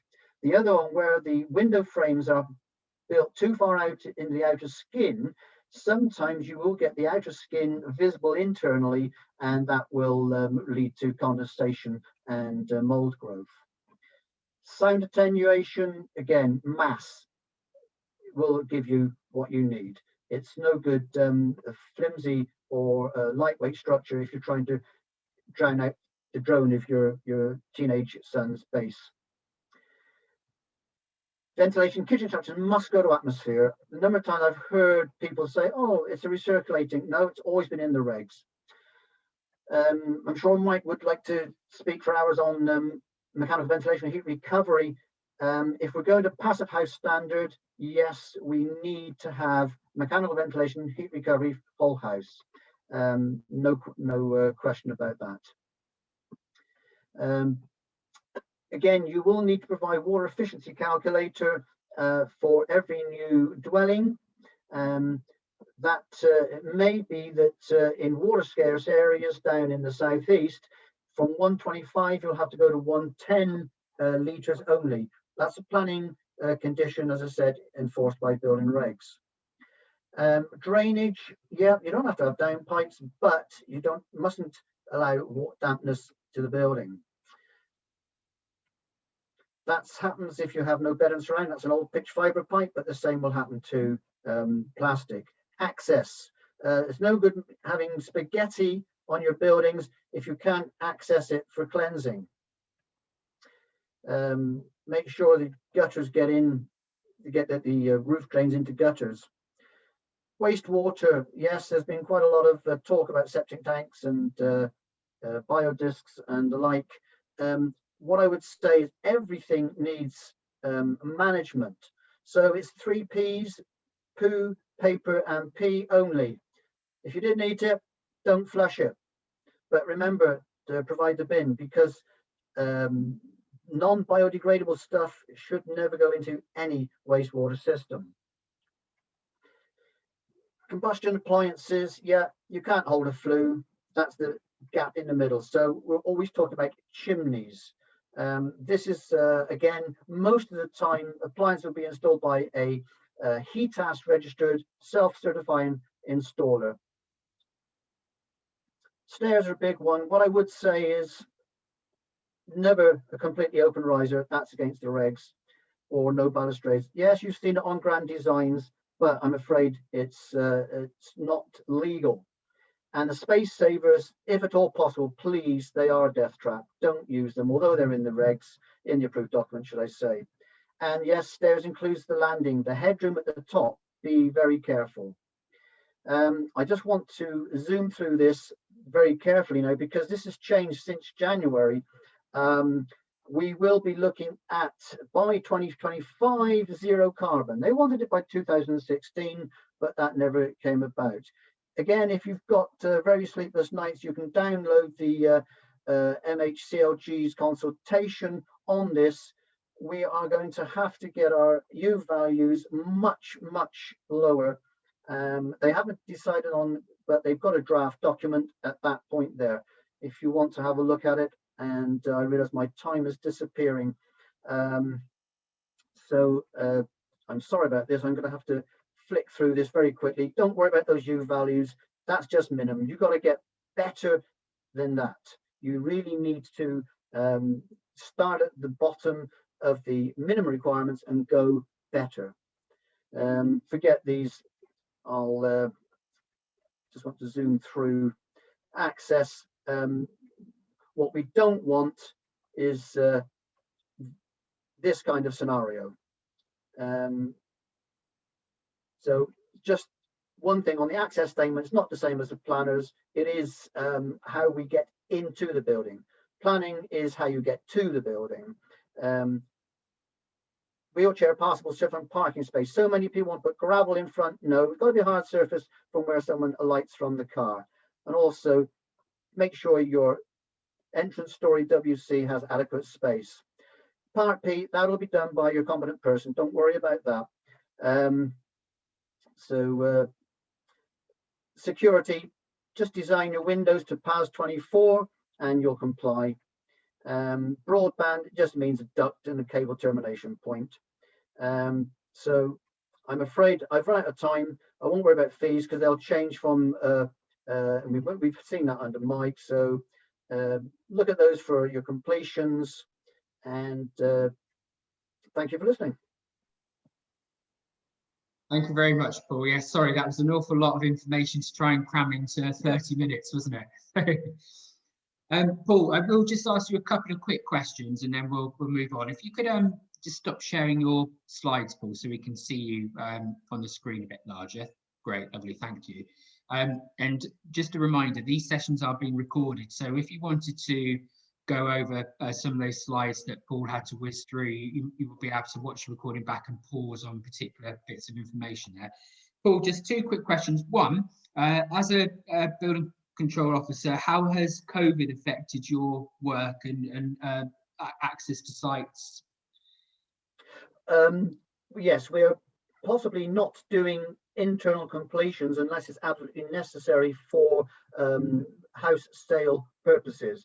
But yeah, we're largely taking the precautions, masks and hand cleansing and so on, keeping distance wherever possible. But we do find the builders tend to sidle up to you and want to show you something on their phone or something. So yeah, it's I wouldn't say largely unaffected, but we're still going ahead and we're still making site visits.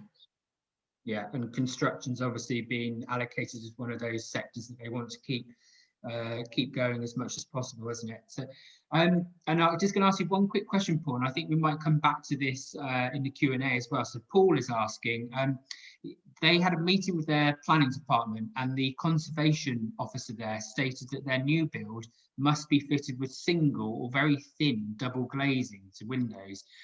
Paul believes that won't meet building regs. So his question is, what takes precedence, planning or building regs? Sadly, listed buildings take precedence. Unfortunately, you know, it's something I've been banging my head against for the last 40 years. And, you know, until we get decisions from people who really know about the climate emergency, which we actually have declared in Wiltshire, unfortunately, we still have to kowtow to thin double glazing or even single glazing. It is a nonsense. Okay, it's a limited number of dwellings, but unfortunately, historic buildings will take precedent. Great, thank you. And Paul, just very quickly, just one last question. So from Pat and Helen, you mentioned that the person doing the work, is that classed as the owner of the project or the contractor? Yeah, unfortunately, the legislation only allows us, if there is a contravention, to issue a notice against the owner. So strictly speaking, they're the person carrying out the work. However, having said that, ultimately we can take prosecutions against builders. Great. Paul, thank you very much for your time. Really appreciate you giving up the time this morning. So you're happy to join us for the Q&A at 12:30? Yep. Brilliant. Yep. Excellent. Okay, well, we'll say bye to you for the moment then, Paul. Thank you. And I'm now going to introduce Andrew Badley-Chappell. Andrew, I've just made you co-host, so you should be able to open your camera up. So morning, Andrew, welcome. Morning, everyone. How are you this morning? Yeah, all good, all good. Yeah, I've kept my cats out of the way for this bit. So. We've had lots of comments about Darcy, so she's become a bit of a star of the morning, I think. So, so Andrew, yeah, if you'd like to share your screen, I'm aware that we're sort of starting 5 minutes late, so I will make sure that I give you that extra time, Andrew, so don't feel pressurized with your presentation.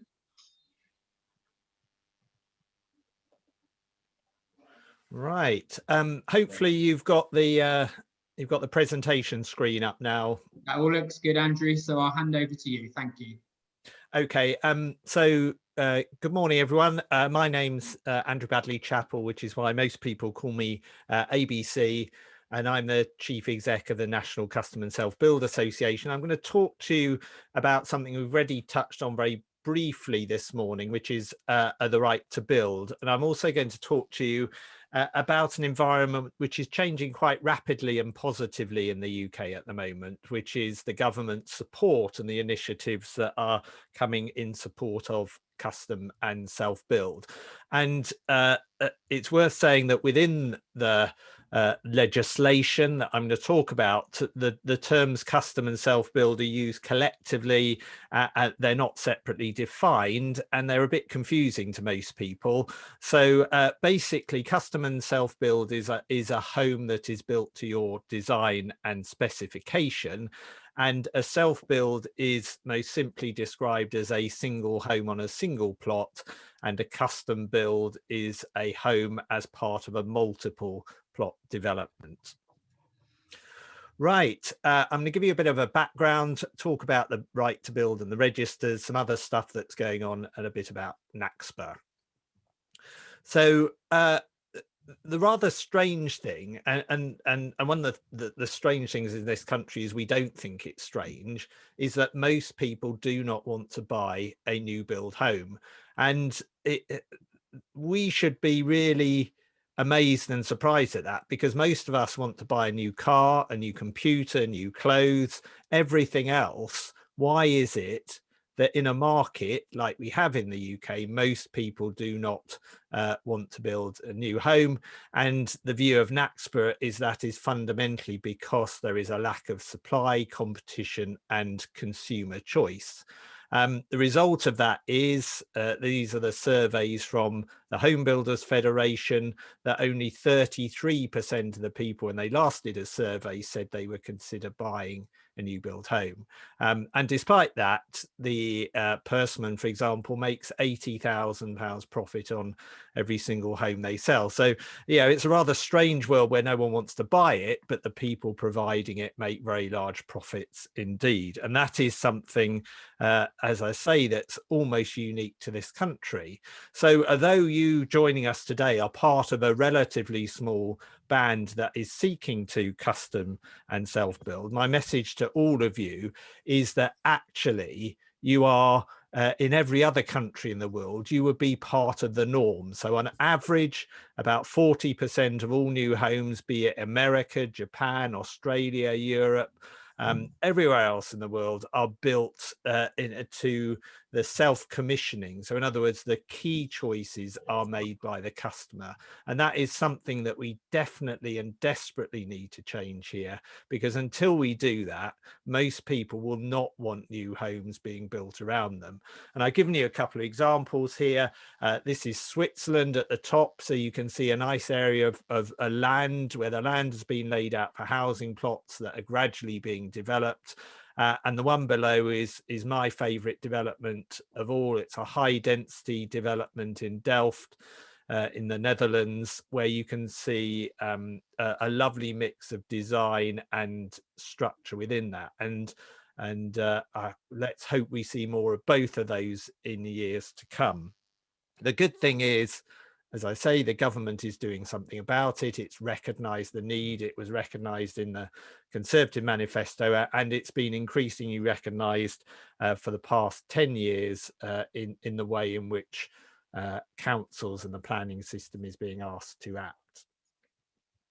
So a key part of this is something called the right to build. And I'll try not to be too techie here. But the right to build is primary legislation. So that means it's a law, it's an act of parliament. So lots of planning people talk about is the planning framework. Now that isn't legislation. There are other acts, but this is a specific act to support the right to build, and it's supported by secondary legislation, which gives you the details, and by guidance as well, which explains how the process works. When they introduced the legislation, the government said that they had an ambition to double the number of custom built and self-built homes by 2020. So we build about somewhere around 13,000 in the UK. That number has been going up gently and steadily, but it certainly has not doubled in the period since that the laws were passed. And therefore, as a result of that, on a day called Right to Build Day, which is the day the annual legislation kicks in, the government made a series of promises. So first of all, they said they're going to review the law to make it easier.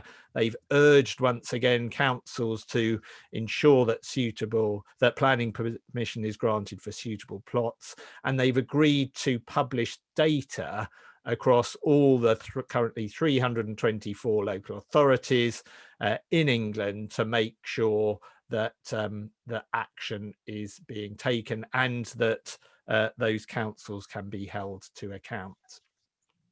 So what is the right to build. So first of all, we've touched on this very briefly, but every council, and that's accounts with planning powers, so that actually includes national parks as well, but every council must keep and promote a register of those who wish to build or commission their own home within that local authority area.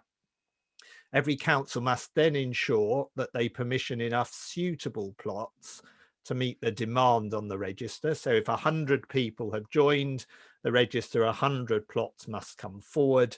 And not only that must they bring forward 100 plots, but they should use the preferences expressed by those on the register to guide its decisions when looking at how to meet its duty. So if people have a particular requirement for a particular size and a particular location of home, then they should look to do that.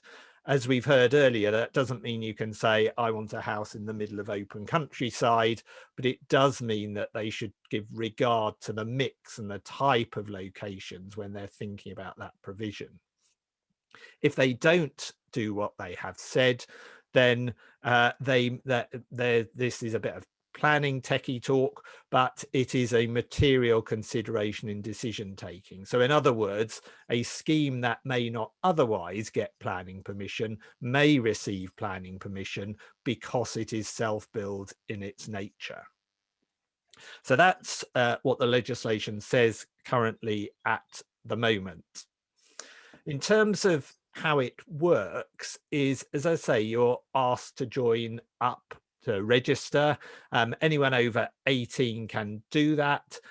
In fact, the law allows you to join multiple registers, and it allows as many as you want in your household who's over 18 to join. But my plea to you all is that you should join in one register in the area that you most want to be able to build, so that there is a fair match between the numbers joining the register and the numbers that are homes that are needed. But anyway, the registers are open on a yearly basis. So you can see we're now in year 6 of the legislation. That started on the 31st of October 2020. And for everyone that joins the register in that year, the local authority has the next 3 years after that year ends to bring forward sufficient plots. So this isn't something you should do at the very time that you immediately want to start building. It's something that you should do when you're beginning to think about the process of finding a plot. So that means, as you could see, that we've had 2 periods already ended. The first was a slightly short period, but the obligations under the Act, so 30th of October 2019 was the first date, 3 years after the first period ended, when we could make sure that local authorities were doing their stuff. And the second period, which ended on 30th of October 2020, has just passed as well. And so that means we have another year of information. And that information is not showing all local authorities in a very good light. And as I'll talk about that in a bit more. So let's get on. Yes. So how do you actually join a register? Well, simply go find the planning authority for the area where you want to live, type in their name and self-build register, and you will be taken through to that. However, the other way of doing it is if you go to this website here, which is our NAXPA website, then you can simply type in a postcode or a name of a place, and it will indicate the local authorities and take you directly through to those registers as well. So either do it yourself or come in through us. If you come in through us, you just need to register with us so we know who you are. But other than that, you're free to use that system to get through to the registers, and then you log in as normal on those registers when you get there. How many, what does our information? So we track all this every year. We get about 50,000 different bits of information back from those local authorities. And what you can see here is a broad measure of where Demand is in total, which is the map on the left, and where the new registrations were last year. We're still gathering in this year's data. But broadly, you can see that the demand within the UK currently is focused towards the south, and that's partly due to the relative scarcity and the relative cost of land and the need for interventions in order to have your way. But we're also seeing an increasing level of interest as we head further north in the country. So this is becoming more well known and more understood and more popular.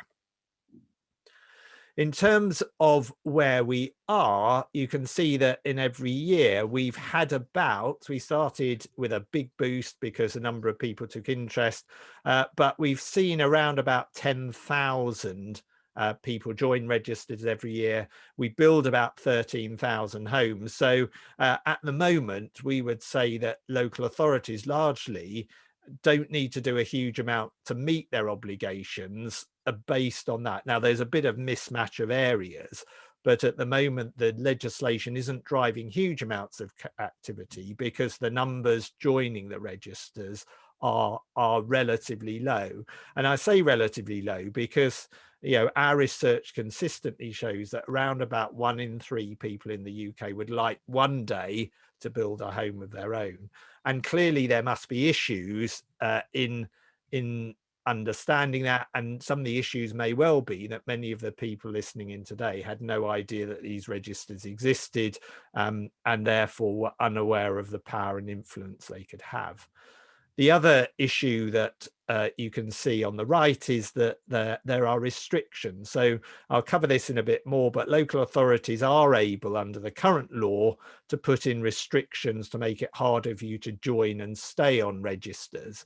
And as you could see, that they continue to make it harder as time goes on. And that means that now over a third of local authorities may mean that not anyone can easily join their register. And of course, if you begin to do that, then the numbers joining will drop down. So the challenges that we've said is that there is a lack of awareness and a lack of action. So most people in the country don't know about the registers. You know, at best, we would say it's about 10%. I suspect some of those who have think that right to build and right to buy may be the same thing, but only about 1 in 10 people have ever heard of them.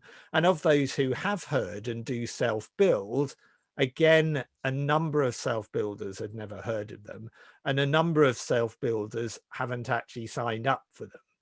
And if you think of the way that I've described the legislation, for every person that joins the register, a plot needs to be provided. Then if someone else builds without joining that register, that is a plot that the council can count legitimately towards its supply, and therefore a need that doesn't need to be met from someone who's joined the register but hasn't been able to acquire land.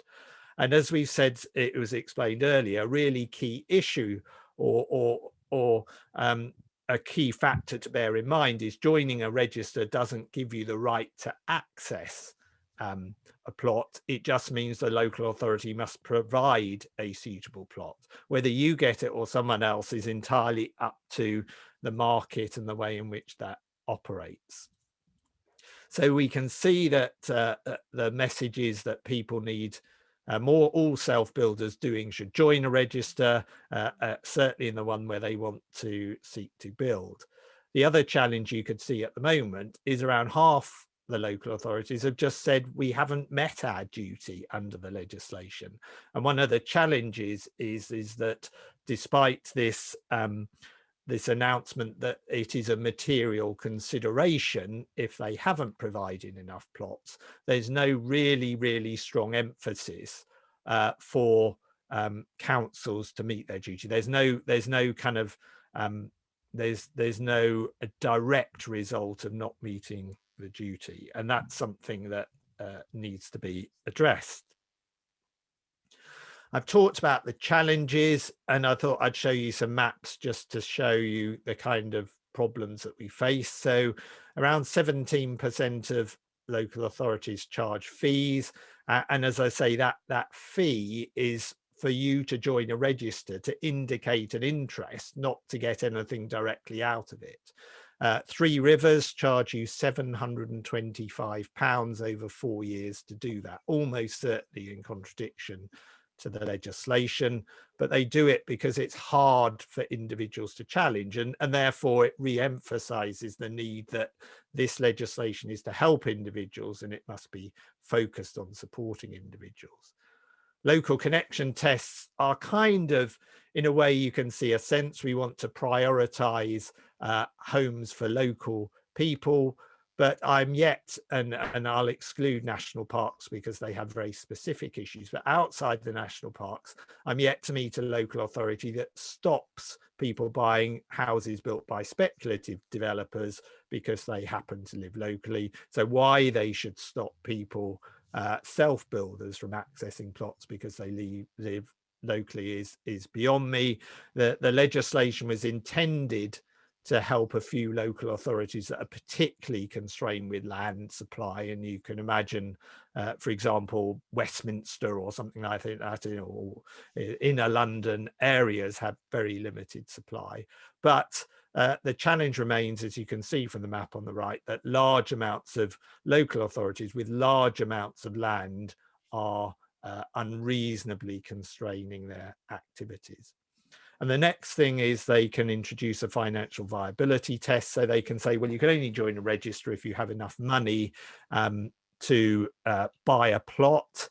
And that's kind of reasonable in the way, although the legislation isn't meant to exclude people that aren't home owners. So it refers to occupiers of homes rather than owners of homes. But even so, some local authorities now are requiring people to have an approval in principle from a mortgage lender before they even access a plot. Now, approval in principle from a mortgage lender is something you should only get when you have a plot in mind or a process in mind, because that puts a credit, it can leave a credit score, it can impact your ability to have credit, it costs time and effort.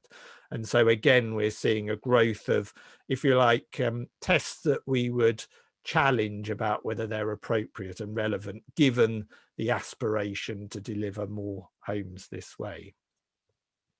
So my simple message is, do join a register. But if the register in the area where you want to and believe you can build is something that you're unwilling or unable to access, unwilling because it charges too high or unable because the restrictions are too great, then my simple message to you is to complain and to keep complaining and to make it clear what you want and why the local authority is preventing you from doing that. I can see a number of people raising hands, and hopefully Harvey will be able to come to those people later on. So that's the right to build legislation. I just wanted to touch on some other things that you should know about as well. First of all, the planning frame that we referred to says that not just in the short term you need to provide plots, but in the long term, local authorities need to have plans that are supportive of people wishing to build and commission their home. These local plans are often, you have a 5-year housing supply and a 15-year strategic plan. Those need to accommodate the large numbers that want to and should be building over an extended period. Many local authorities now are getting in more supportive plans.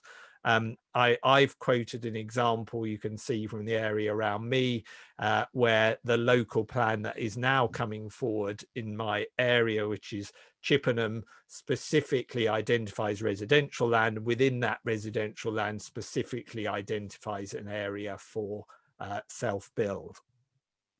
So local plans, look out for them, make sure that they are addressing the needs and understand what the needs are. Many self-builds aren't delivered on strategic sites, however, they're delivered through what's called windfall sites. You may hear a bit more about those, but those aren't directly allocated in plans. It's just the council saying, we know on average that we deliver so many homes that we didn't specifically identify the plots for. So those will also be another way of delivering homes and in where many people want to live. The government also announced on the 25th of November last year that it is introducing a help to build scheme. So there's already a help to buy scheme if you're buying a speculative new build home, but this help to build scheme, which is probably due to be announced in the spring and launched in the late summer, will broadly allow you to buy undertake a customer self-build if you just have a 5% deposit. So typically, I know we're not covering mortgage lending, but you may need a 15 to 20% deposit to do this, but this scheme will make it open to many more people, and it will operate in a similar way to the existing scheme, other than the process will be managed by the mortgage lender. It will allow you to borrow more with a lower deposit and at lower cost than would otherwise be the case. So look out for that. That will be a big help. We've already talked about the community infrastructure exemption. This is effectively a tax on development. In the case of, again, my local area in Wiltshire, it's about £100 a square metre, and you as a self-builder would be exempt from it. Now, local authorities quite rightly don't particularly like that from the point of view that it reduces the money that's available to them, but it was very clearly introduced to reflect the fact that the housing system and process is strongly favoured in terms of the larger guys, in terms of their efficiency and ability to access and take risk. And so this is a distinct and definitive move by the government to help people. We also had just announced this month the right to regenerate. So this is under consultation at the moment. So it requires every local authority to do more, or to make it easier for the public to buy unused land and assets. The public will have the first right of refusal, and the land must be sold unless there's a compelling reason not to. So this is what the government said. The extent to which it happens or not is still to be seen, but there are opportunities, particularly as local authorities and others go to a more map-based way of presenting the land that they own and the options, and therefore these plots and areas are easier to spot. And lastly, we are in the midst of a huge amount of change for planning. I don't want to put you off, because I think these changes are aimed to make it easier and more empowering for individuals. So this is radical reform. As the government has said, it's moving to a more digital map-based approach to planning. They will be bringing forward more custom and self-build plots on larger sites under the proposals, and they will be doing more within Homes England to bring more forward, more slot plots as well. And they are committed to keeping the exemption from what is the updated infrastructure levy as well. Everything I've said is about England. I'm really sorry about that for anyone who's joining from Wales, Scotland or Northern Ireland. Planning is a devolved power, so that means each of the nations of the UK have their own planning systems and their own planning rules. So the rights to build and the things I've discussed today are all England only. However, please be aware that the Welsh government in particular is a big fan of custom and self-build, and they have a similar scheme, if you like, to our help to build that is coming, except they do it by the Welsh government providing development finance to people. And Scotland also has its own right to build register. Northern Ireland has always delivered large amounts of individual custom and self-build homes, and the market is very developed and established there as well. And I'd just like to end by telling you a little bit about NAXPA. So the first thing is to say all this work, everything you've seen today has been brought about by the lobbying work of NAXPA. That everything that NAXPA does is paid for by our NAXPA members. So the people like the centre here today are the people that have made that happen. the people that are our members are therefore committed to making the market better for you, and they're also committed by that very nature to working with you in the work that they do. And just in case they don't, we have a code of practice that helps with the resolution process if things go wrong. So please look out for the NACSPA badge. Please look out for it as a sign of businesses that are doing their bit and are committed to you and will work with you well in that process.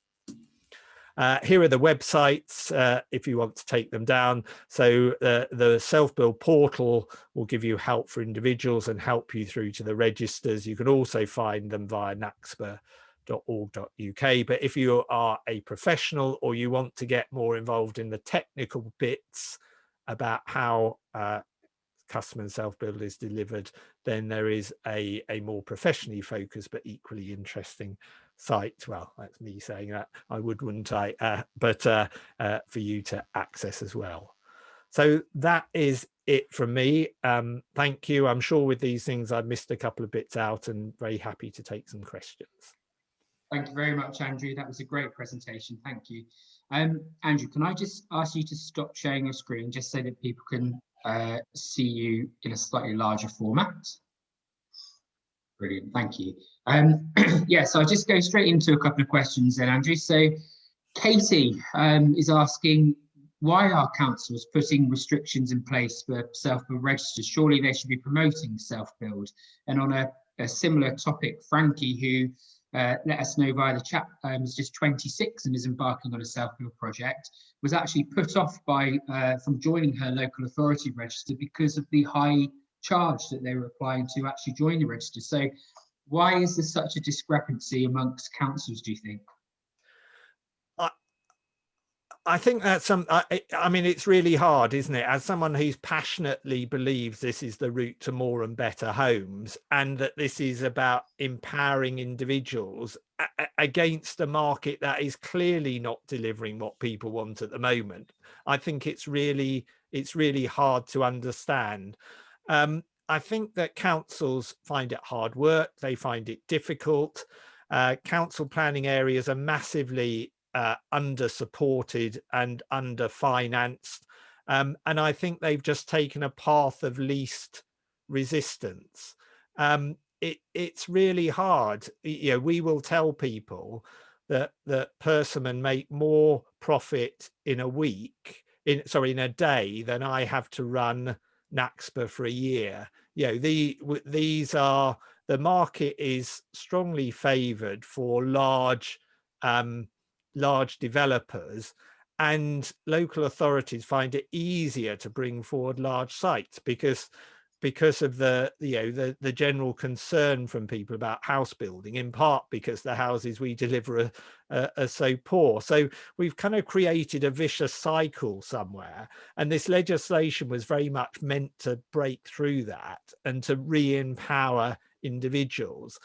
I think local authorities will come round, but I think in the meantime they've just taken an easy route, and I think that's really unfortunate. I should say that isn't true of all local authorities. A number have really tried their hardest, and I think those that have are finding that actually this is a world of competitive advantage. You know, if you want to create and build an area that attracts people with ambition, people that want to stay loyal, people that want to support your area, then these are really good things to do.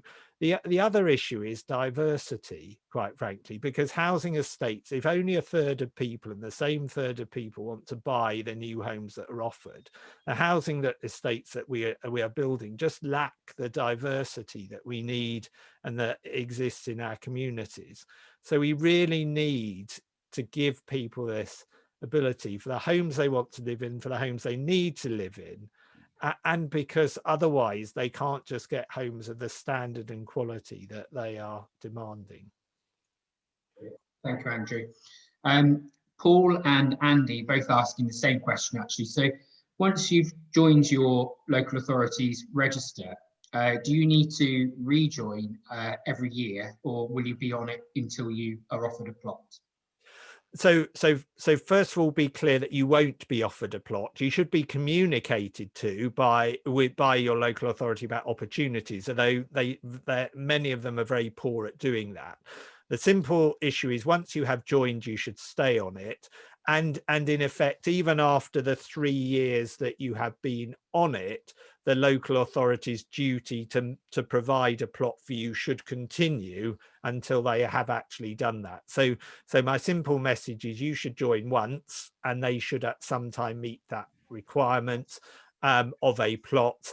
And if they have, but someone else has in effect accessed that plot, then that other person's plot should become available and so on. So join once, and that should be all you should need to do. But be wary, because local authorities are also beginning to impose charges and take people off who've been on registers already, or they'll write to you and say, unless you reply, we're taking you off. So keep an eye on it. And again, if they try and take you off while you've joined by changing the rules and the playing field, then do complain and do let us know at NAXPA. Great. Andrew, thank you so much. We're going to call it a day there then, and we will see you in about 25-30 minutes for the Q&A. So Andrew, thank you very much. And I can see that the next presenter, Mark Dude, is already on the ball and is sharing his screen. Mark, I'm just going to set you to a co-host so we can see you just for a moment. Okay, so you should be able to turn your camera on now then, Mark, so we can say hello. Okay. Brilliant. There you are. Great. How are you, Mark? You well? Yeah, fine. Thank you. Good. Yeah. So I know that you've been listening in and keeping an eye on the plenty of questions coming through as well. So if you could address some of those in your presentation, then that's fantastic. But I know you're with us for the Q&A as well. So Mark, if you're happy, I will disappear and I will see you again shortly. Okay, great. Well, thank you everyone for spending your Saturday morning with us.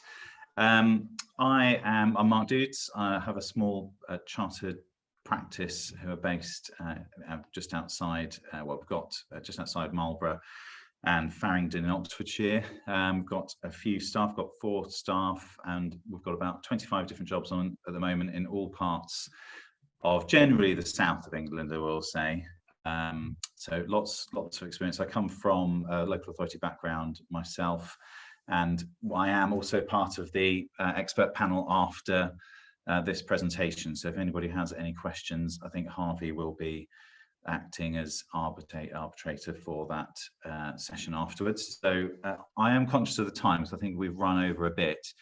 So I've got a trimmed version of my presentation because I do think the question and answer sessions are really important on these. So I'm assuming everybody can see my screen. So I'm going to run through about 7 or 8 slides.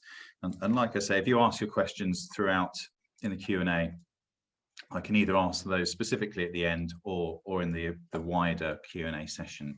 So I'll get started. Right, so the planning system. Firstly, it can seem complicated and hard to predict for people who aren't submerged in it on a day-to-day basis. And to be fair, that system has evolved over a number of decades. So you've got a different number of layers, often competing policies, whether those are neighbourhood plan policies, which typically are a parish council, or a district council plan. You might have an emerging plan coming out. You might have vestiges of old plans, which are still saved policies. And some of those can be quite difficult to find. And also you can have the National Planning Policy Framework. And then on top of that, you can have things like case law and significant appeals, which often end up, by significant appeals, I mean the one that are either haven't gone to the Court of Appeal and become case law, or might just be otherwise significant. And so to a member of to a lay person, certainly this can look really daunting.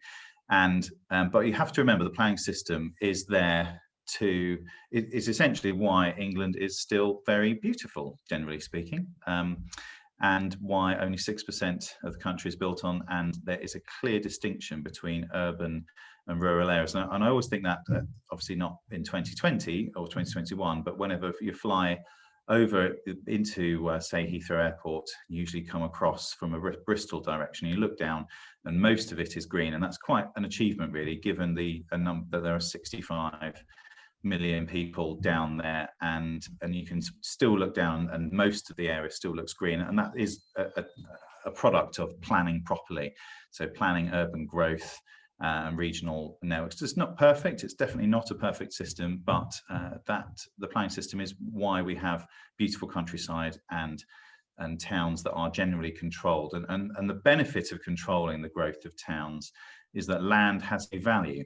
So if you compare an English city to, say, an American one, where you can relentlessly expand that like the layers of an onion outwards, and it's cheaper to build on greenfield land than it is on brownfield land, because it's been poorly planned and those cities have just been allowed to expand and expand.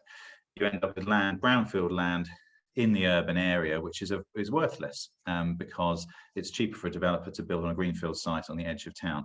And that is a direct product of the planning system. I'm not trying to defend every vestige and every nuance of the planning system, but it certainly has served that purpose. In fact, if any of you are going to do any bedtime reading tonight, I'd recommend reading the foreword to the planning white paper from last summer, which contains pretty scathing criticism actually by the Prime Minister and I think it's the Home Secretary as well, the Secretary for Homes and Minister for Homes, which is worth reading just 2 or 3 pages, because you can see that there is movement in the higher parts of leadership of this country that recognise that the planning system isn't doing all that it could do to deliver growth and houses and infrastructure that we need, or perhaps quickly enough. I read an interesting statistic that, in fact, I didn't read it enough, as you're about to find out, but I read an interesting fact that in the time it took the new runway at Heathrow to go through the planning system, China had built something crazy like 100 international airports. It might even be more than that actually, but international grade airports. And that just goes to show that there are some things that we could do better, certainly in the system. But in terms of preserving England as being a beautiful place, I think it has done a good job. And the purpose that everybody should remember is that the purpose of the planning system is to deliver sustainable development. And that doesn't mean preserving everything. That doesn't mean that nobody will have anywhere to live in the future, but it does mean that there's a managed process for assessing how much housing we need, where's the best place for it to go, and what are the kind of attributes of that housing, whether it's in terms of energy efficiency or the urban design, etc. So it has lots of different levels at a very high level, then a regional, sort of sub-regional, and then you end up with the development management policies of any plan, which are really to do with neighbourliness, essentially.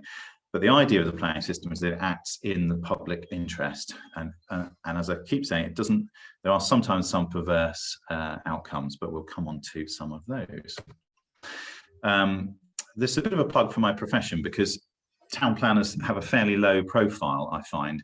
Often I've noticed over the years that when anyone is talking, certainly on the television, about essentially town planning matters, you often end up with an architect or a surveyor or a solicitor talking about these matters. And whilst those professions certainly have a role, I think that the role and profile of the RTPI isn't as high in the public consciousness as it should be, because town planners are the arbiters of decisions, and there are people that make decisions, and using a town planner on my side of the fence, on the application side of the fence, certainly has lots of benefits, and I'll just run through some of those. Now, I'm saying using a town planner, I would prefer to use our services, but actually any chartered town planning service would add a lot of value to most projects outside of sort of householder work, but even then sometimes, particularly if there's listed buildings.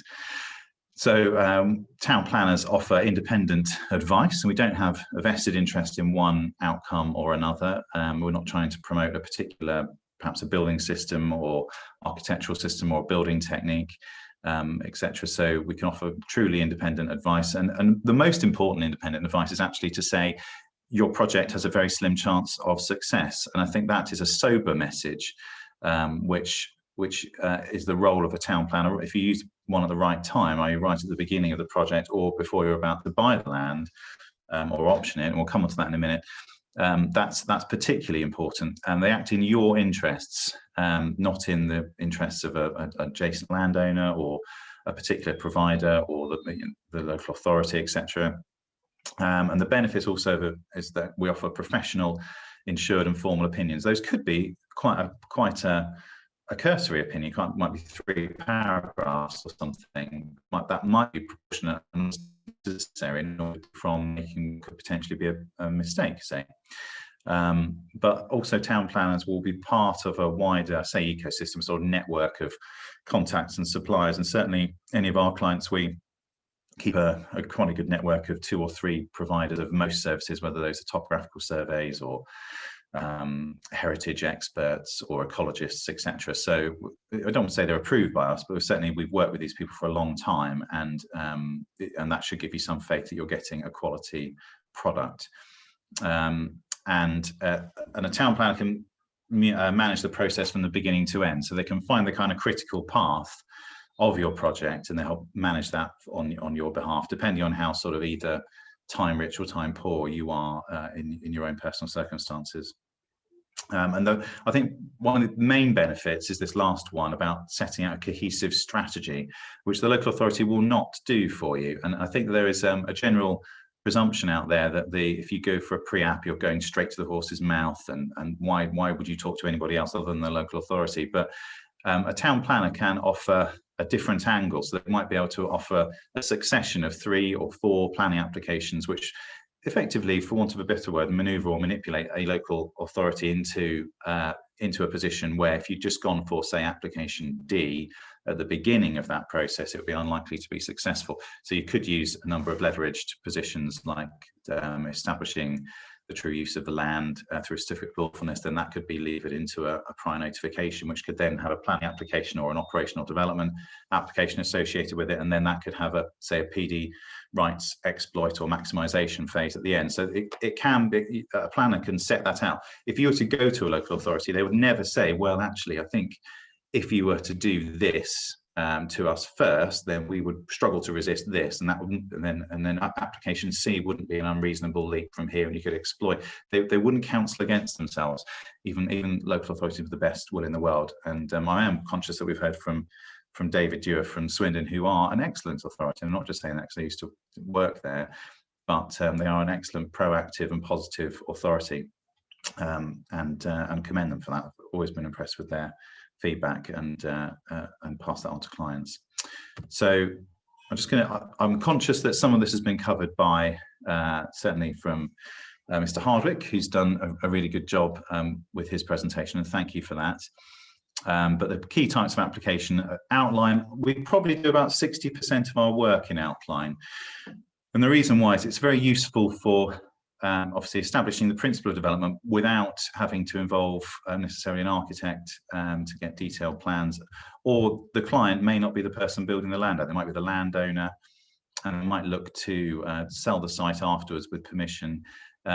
It would be folly for me to say that outline permissions are considerably cheaper than full. They're often not that much cheaper, because in fact you still have to have all the drainage surveys, ecology surveys, etc., all that are necessary for a full plan permission. The only key difference is the elevations and the plans, but those can be quite emotive, particularly for, say, neighbours. If you just present a layout plan, say here's where roughly how big we want a house to go, roughly in this location, roughly of this size, that you're not pinning all your hopes on a particular design. So we do a lot of work in outline, but it's nearly always outline with access. The other reserve matters, landscape and appearance, etc. We generally don't include unless there's a particular reason. So that comes back to a strategy. Full PP, I think everyone's familiar with that. So that requires all the details and elevations up front. That is popular with self-builders, because self-builders do care about, and they probably, how they got interested in self-building was seeing a particular design of house that really caught their attention. I particularly like Hough houses personally. I'm sat here in a 300-year-old house, but I know that the next house I will probably be something that is far more modern and doesn't require carbon footprint the size of a small village to keep above 20 degrees. But that's my point, is that with full PP, if you are wed to a particular design, then you probably ought to apply for that design, as long as you've given that really good thought, particularly about how it affects third parties. And householder, people forget householder is a subset of full planning permission. So with a householder, you are addressing the principle of development and the detailed design itself. Reserve matters, it's important to say with outline permission you can't build anything, so you still need to then go in for reserve matters, which are the four, what could be up to 5 points which you haven't included in your outline. So, you know, things like the landscaping, means of access, appearance, scale, that type of thing. Those are reserve matters, and those are another planning application in their own right. So that will need to be assembled. You'll need to put that into the council. That will need to get a consideration and scrutiny rightfully, and then you'll get a decision at the end. So what I'm trying to say, the outline process, if you are the end builder, is much longer. So it's typically twice as long, you know, than just going straight in for full. But there might be strategic benefits why that's better. Then there's prior notifications, which I think was one of the questions asked by one of the participants. Prior notifications include is essentially you serving notice on the local authority prior, i.e. in advance. You can't do this retrospectively. In advance to say, I intend to exercise the rights given to me by Parliament of doing this, and that could be building that 8-metre rear extension, or it could be converting a barn into a house through the Class Q mechanism. And there's a number of other provisions in there as well, which but by far the most popular ones are Class Q and large extensions. Then there's things like certificate of lawfulness, and again those could form part of a cohesive strategy where you're trying to establish a use is either, you know, wanting to check that something is agricultural rather than equestrian, because agricultural barns would enjoy permitted development rights under Class Q, whereas an equestrian wouldn't, for example. So you might want to establish that from the outset rather than fight that as part of a Class Q submission, which would have involved probably talking to a structural engineer and spending several £1000s on a report which would support the convertibility of the barn, for example. And then there's permission in principle, which I'm saying new. I mean, it is, you know, I think it's been around for about 2 or 3 years now. I've actually only ever run one of those type of applications, and the reason why is it does give you quite a very little. It's a very, very small submission. It's a very cheap submission. But equally, it doesn't allow you to draw from a wide range of planning benefits. So it doesn't allow you to make the case for why it's, you know, 1 metre outside a village boundary when there's no land supply, because the permission in principle would, in that instance, probably be it's not acceptable. Whereas if you made an outline permission, you could make a much stronger case around housing land supply and eroding the weight assigned to policies, constraint policies, particularly around, say, village boundaries, for example. Those are the key types of application. Key steps in preparing an application. So I've put, there was a question actually in the Q&A about when's the best time to apply for outline permission. Is it before or after I buy the house, the plot? And the answer is you can apply anytime you want, of course, but unless you have a legal security on that land, then you are effectively gifting a landowner something very valuable. So a handshake, it might be, you might know the landowner really well, there might be someone you've known for 10 years, but still, I would still go down the route of having a full option agreement, which is entered into a land charge, or certainly a multiple witnessed document, which is tantamount to the same thing, which, you know, is waterproof and clearly worded and checked by a solicitor, etc. Before making a planning permission. And securing the site is really important, so just stay focused on that. And I do say a bit more about that in a longer presentation, but what I do favour option agreements, because a landowner, let's say typically it might be a farmer, he will gladly sell you a small bit of England the size of a tennis court for what's probably 10, 20 times the agricultural value. Bear in mind, agricultural values are usually southeast of England about 10, 12,000 pounds an acre. He'd gladly sell you the land, but you shouldn't conflate a willing land owner, seller, with a willing local authority or something having good prospects in the planning system. That comes back to taking advice, being prepared, and listening to advice. So key steps in preparing the application: assessing constraints. We check about websites and databases for constraints. And we also, I've just got a message saying my internet is unsecure, but I'm just going to make sure that everybody's off that. So yeah, I just wanted to check. Assessing constraints is very important. Those will be top level constraints, and those could be things like greenbelt. And we do have a greenbelt checker on our website. So if you go to Mark Dude's Planning, and there's under the advice tab, there's a greenbelt interactive greenbelt map, which uses data from University of Sheffield. But it's quite clear. Green means greenbelt, and obviously if it's not in the greenbelt, it's not in the greenbelt. But you've still got other constraints like AOMB. You might have a local designation. So, for example, at former Aylesbury Vale District Council have an AAL, Area of Attractive Landscape, which is kind of sits somewhere below the national designation, but still they're trying to identify this as an important landscape. Doesn't mean no development can take place, but does mean that the development has to be sensitive if it is to take place at all. And then the next step we take is always assembling the team, so choosing the right number of constraints, such as whether we've got a topographical survey, whether we've got things like a drainage survey, whether we've got ecology, whether we need those people on board. I think the building control engineer mentioned about the importance of knowing the size of sites. And one of the important areas of that is a topographical survey. So that will make sure you absolutely know the size of the site. And it will also make sure that you know what the high points are, the low points, and that you have got, that you've adequately considered those as part of a planning application.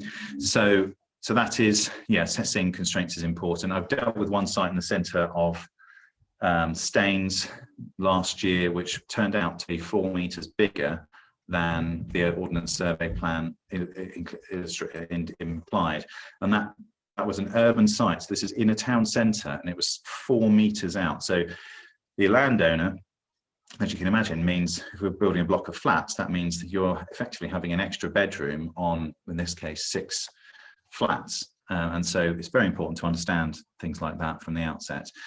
And then the planning, your application is a bit like a pyramid. So you start off with your core components in terms of understanding the site, your planning constraints, your man-made constraints, if you like, your physical constraints, and then you collect your data about those, and then those inform your application, and then you justify that with a good sort of robust planning statement. And then we've talked a bit about here already about building a strategy, and that can be multiple steps. Even though the planning system, everybody wants to get in and out of the planning system as quickly as possible, it is important to have a strategy in mind. So you could have certificates of lawfulness, as I said earlier, would allow you to establish a fallback position, or you could have multiple steps involving optimizing a site for permitted development rights, for example. That's particularly helpful in the greenbelt, actually, where volume is king and volume matters the most. So don't knock anything down in the greenbelt, because you might need that volume at some point later on, because the greenbelt is all about preserving openness, i.e. the lack of built structures. And then submit the best scheme you can up front. So you don't really want to be an officer coming back to you and asking for a lot of extra information, because that's just going to delay matters. And some officers may ask you to withdraw the application rather than augment it and append information to it for their own reasons. And so that's the key steps in preparing an application. These are the steps that after you've submitted, after you've got the application together. So we always apply it on the planning portal. It's got really easy to use sort of step-by-step forms, which are really easy to fill out. And you can now do prior notifications on there as well. So class Qs, which you couldn't do for a long, long time. You can do prior notifications. So we'll be doing, we use that for everything now. The only exception is pre-app. If you do a pre-app, then that's always directly with the local authority, usually with a sort of PDF form you download. The first step once you submit is validation. That can take anything from 2 to 15, 20, even 20 days, particularly during the pandemic with staff working remotely, working from home, etc. But I mean, a lot of authorities were really well geared up to working remotely. So, for example, South Oxfordshire District Council, in 2014, I think it was, or it might have been 13, there was a really sad arson attack by an aggrieved planning officer, an aggrieved customer of the client of the enforcement team who was having enforcement action taken against him, and he blew up the council offices. You might remember, it was all over the newspapers. But that certainly prompted an enormous investment on the part of that council in back office systems, and moving everything to the cloud and backing up data and digitizing, and that meant that when the pandemic hit, actually they had all the back office systems already in place. So I did notice that SODC and Vale of White Horse actually responded really quickly to the pandemic and having to work from home, and their business processes have been pretty good. But obviously that's different with different authorities.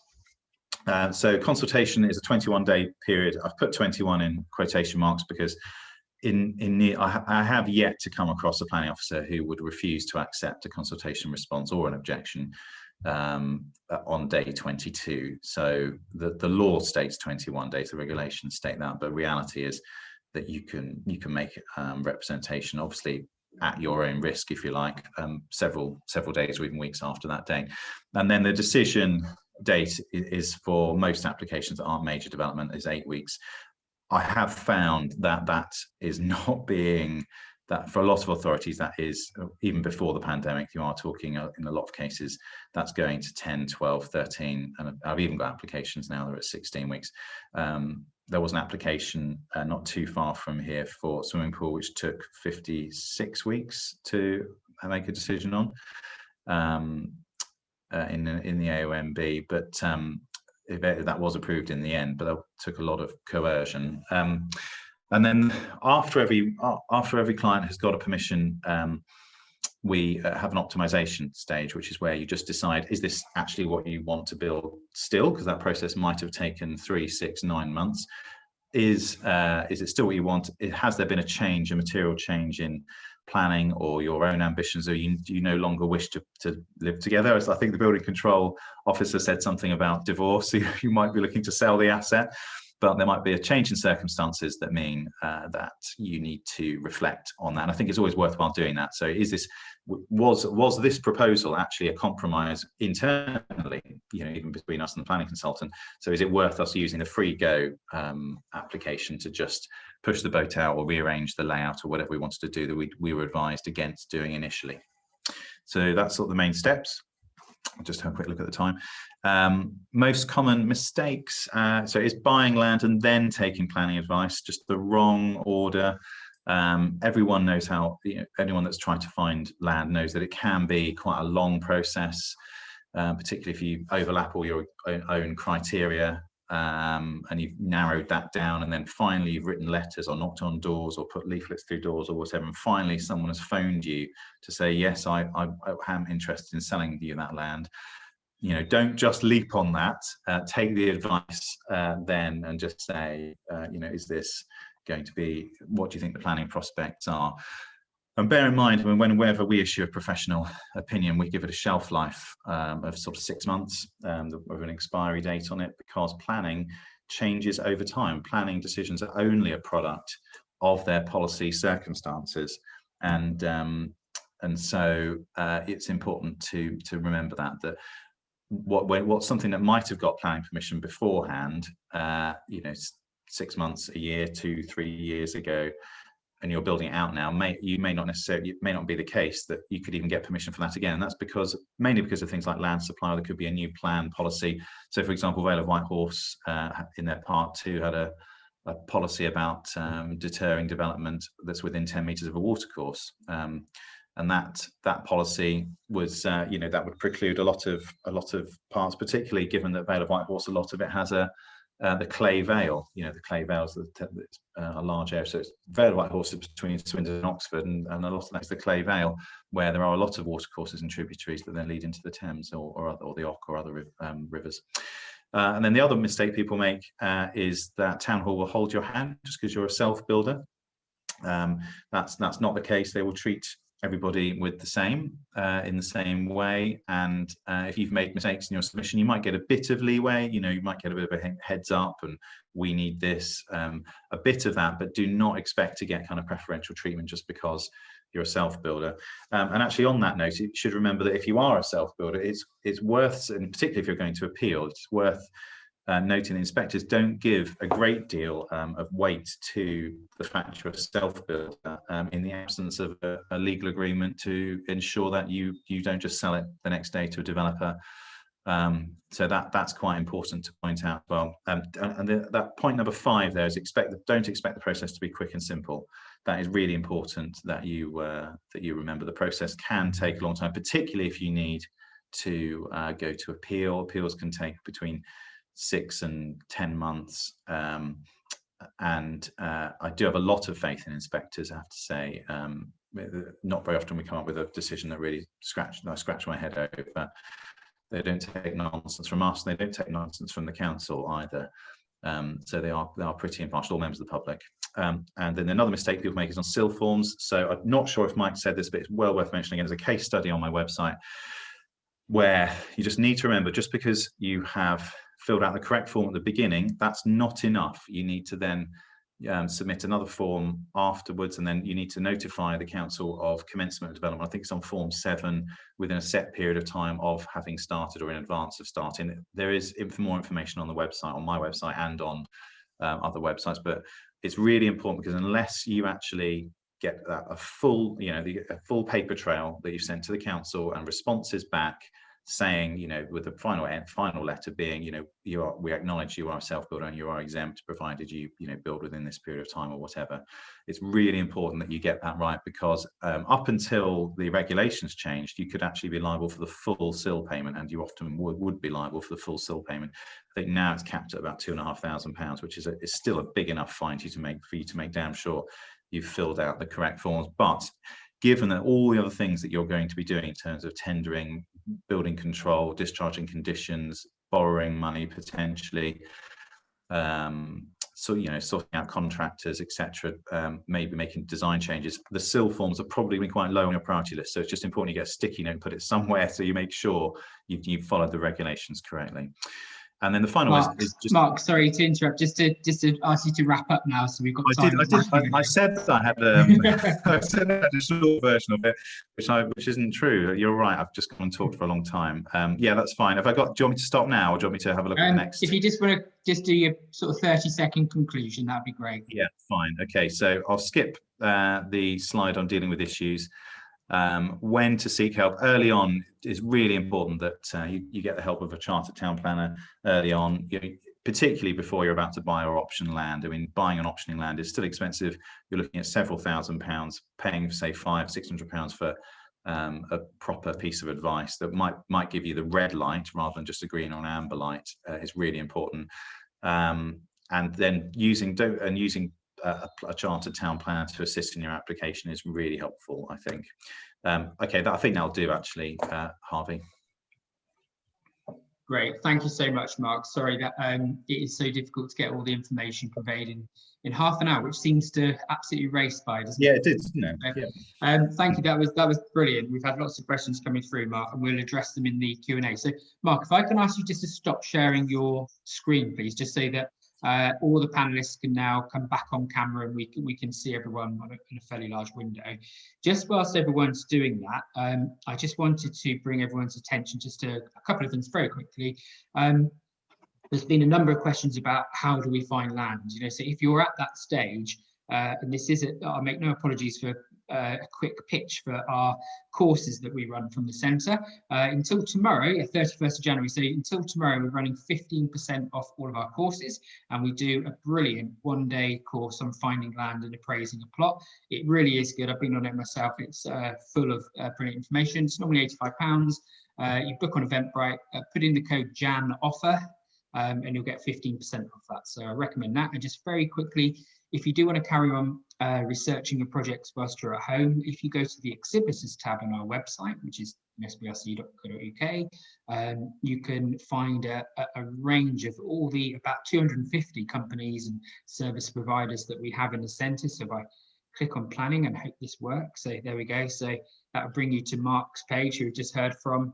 So it will tell you a bit more about Mark and what he does. And then if you fill in this form at the top of that page and click submit, that will send an inquiry directly through to Mark, and he'll be able to send you some more information. So just a couple of things that you can find on our website to help you with your projects. Great, we've got the full panel back with us, so thank you very much. And yes, apologies that some of those talks have been a little rushed. As you can tell, we could probably spend a couple of days on this session, I think, and we probably wouldn't get through everything, but I hope you found it useful. So I'll go straight into the questions. So Mike, I'm going to pitch the questions to you, and then you can then pitch them to the panelists if you're happy with that. Yeah, quite happy, Harvey. Fire away. Okay. So I want to get to one particular question to start the ball rolling, which has had so many come through. So here we go. So this is from Kate and Adam. So they say, hello, can you get pre-application advice before buying the land? I know we've touched on that. Does the land not have to have outline planning or full planning? The area they're looking at is currently agricultural, but it's got good potential. Okay, yeah, good question. So you're looking at land. Before you actually splash out the cash on it, can you get some advice on what you can do with that potentially, and how do you go about doing that? Well, I suppose that's one to put to our planning consultant, Mark. What would you say in that? Yes, so I saw that question actually. So it's really important that we did talk a bit particularly from the National Association of the Self Builders, talked about the right to build and the need to the duty placed on local authorities to ensure that there's adequate supply to meet acknowledged demand of self builders. One of the interesting things I have found is a byproduct of that, and I think actually it was Andrew did say it, was that often the council would allocate a number of units and plots within a larger scale scheme. So I will answer that question directly in a minute, Harvey, but I just wanted to make this point that the most people that are building their plot do not want to build on plots 125 to 132 of a 200 house scheme, which will be surrounded by a sea of other persimmon homes, where actually if you made an application for your Huff house, say, it would probably be rejected because it's out of character with the prevailing street scene. So what most people in my experience want is they want a plot on the edge of a village with a primary school and 2 decent pubs. And it's those plots that are really gold dust, particularly, I mean, you can forget Greenbelt because the Greenbelt will absolutely overrules 5-year land supply considerations. But particularly where you've got a plot that's on the edge of a village, and I do mean contiguous with a village, I don't mean just 500 yards down the road. You've got to think about how a child would get to that local primary school, provided that settlement is a sustainable location. And the good yardstick of that is, does it have a primary school? Does it have a shop? Then those are the more likely villages that are more likely to secure planning permission. That's not always the case, but that might be the case, particularly where you've got, say, a logical rounding off or an infill form of development or a conversion. So I hope that answered the question. Okay, David, let's go on to you, Swindon Borough Council. If somebody's pre-application before actually splashing out and committing to buy a plot, is that something that you'd entertain? Absolutely, yeah. Yeah, that's entirely sensible. Yeah. It just seems like plain common sense, really, doesn't it? I noticed there's quite a few times that question came up about, can I apply for planning on land that I don't already own? It's one of those common misconceptions, I think, which we've seen for many years, that people think they've got to go and bite the bullet, buy the land, and then make it actually viable. That's probably the worst thing you can do, I'd suggest, actually, if you do that. Paying the full market price for land that doesn't have planning permission, it's fraudulent in a lot of cases. So there you go. I think that's the answer to your question, really. Get in there, speak to your local authority, get in there. You'll have to pay for a pre-application meeting, but you can certainly find out the art of the possible. So hopefully that answers your question, Kate and Alan.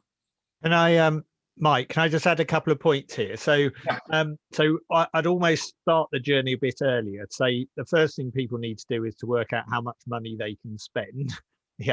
And that's really important. The second thing is to think where they would like to live, and then to start to look at the existing homes that are being sold in that area to understand what they could get for their money. And if out of that they can conclude that it's likely that they can have the home they want in the area that they want, albeit that they want to build a new one, then you should go to a local planner, in my view, and have and pay for their advice, and to say, I'm thinking of undertaking a self-build in this area, this kind of home, this kind of budget. Can you tell me what attitude I'm likely to get from the local authority, and whether this is, how hard it's going to be, and what I should be thinking about to optimize my chances. So a bit before you even get to there, but yeah. Absolutely right, ABC. I know you can draw on a wealth of experience there from your time with Nationwide as a senior executive with the Nationwide Building Society. There, you can see all sorts of things like that. I was always told a rule of thumb. It's by no means a hard and fast rule, but one of the rules of thumb for if you were looking at building in a particular area, and bearing in mind it costs different amounts of money to build, whether you're might be in the northeast of England or down in the southeast of England. If you look at the price of a detached 4-bedroom home in the area that you're looking at, and you could afford to buy one of those at a stretch, then you could probably manage to actually build your own home in the same sort of location and get the benefits from that.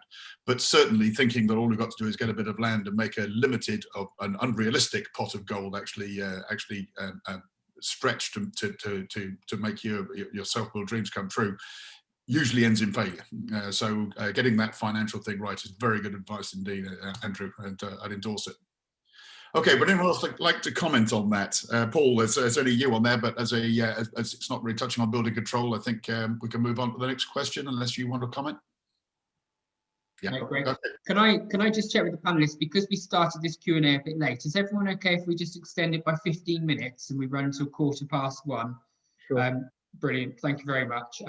For anyone attending who needs to get going at 1 o'clock, thank you for joining us, and hope you've enjoyed it. But if you can hang on, we'll try and get through a few more questions. So this was actually the first question posted this morning, so I've decided to ask it from Andy.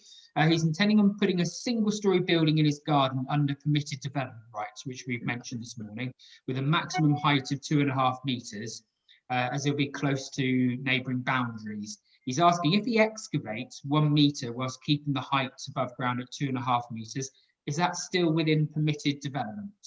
That's a good question. So the external appearance of the house is unchanged. So within the PDR envelope, if you like, he's still complying with the rules, but is increasing the space by going downwards. That's one I think for David. Can I pass that on to you? How would Swindon look at that? If it was under PDR, would you start dragging that into a formal application, or could you get away with it? Yeah, it's a bit cheeky, but I've just checked the guidance or the regs. So the height is measured from the ground level, obviously. The natural ground height. And it's the ground level surface of the ground immediately adjacent to the building in question. So it's the ground level immediately adjacent to the building in question. So I suspect he could probably get away with that. Yeah. All right. Okay. Good one. I would say not, because you have artificially engineered the natural ground height to mean that the building would have an effective height.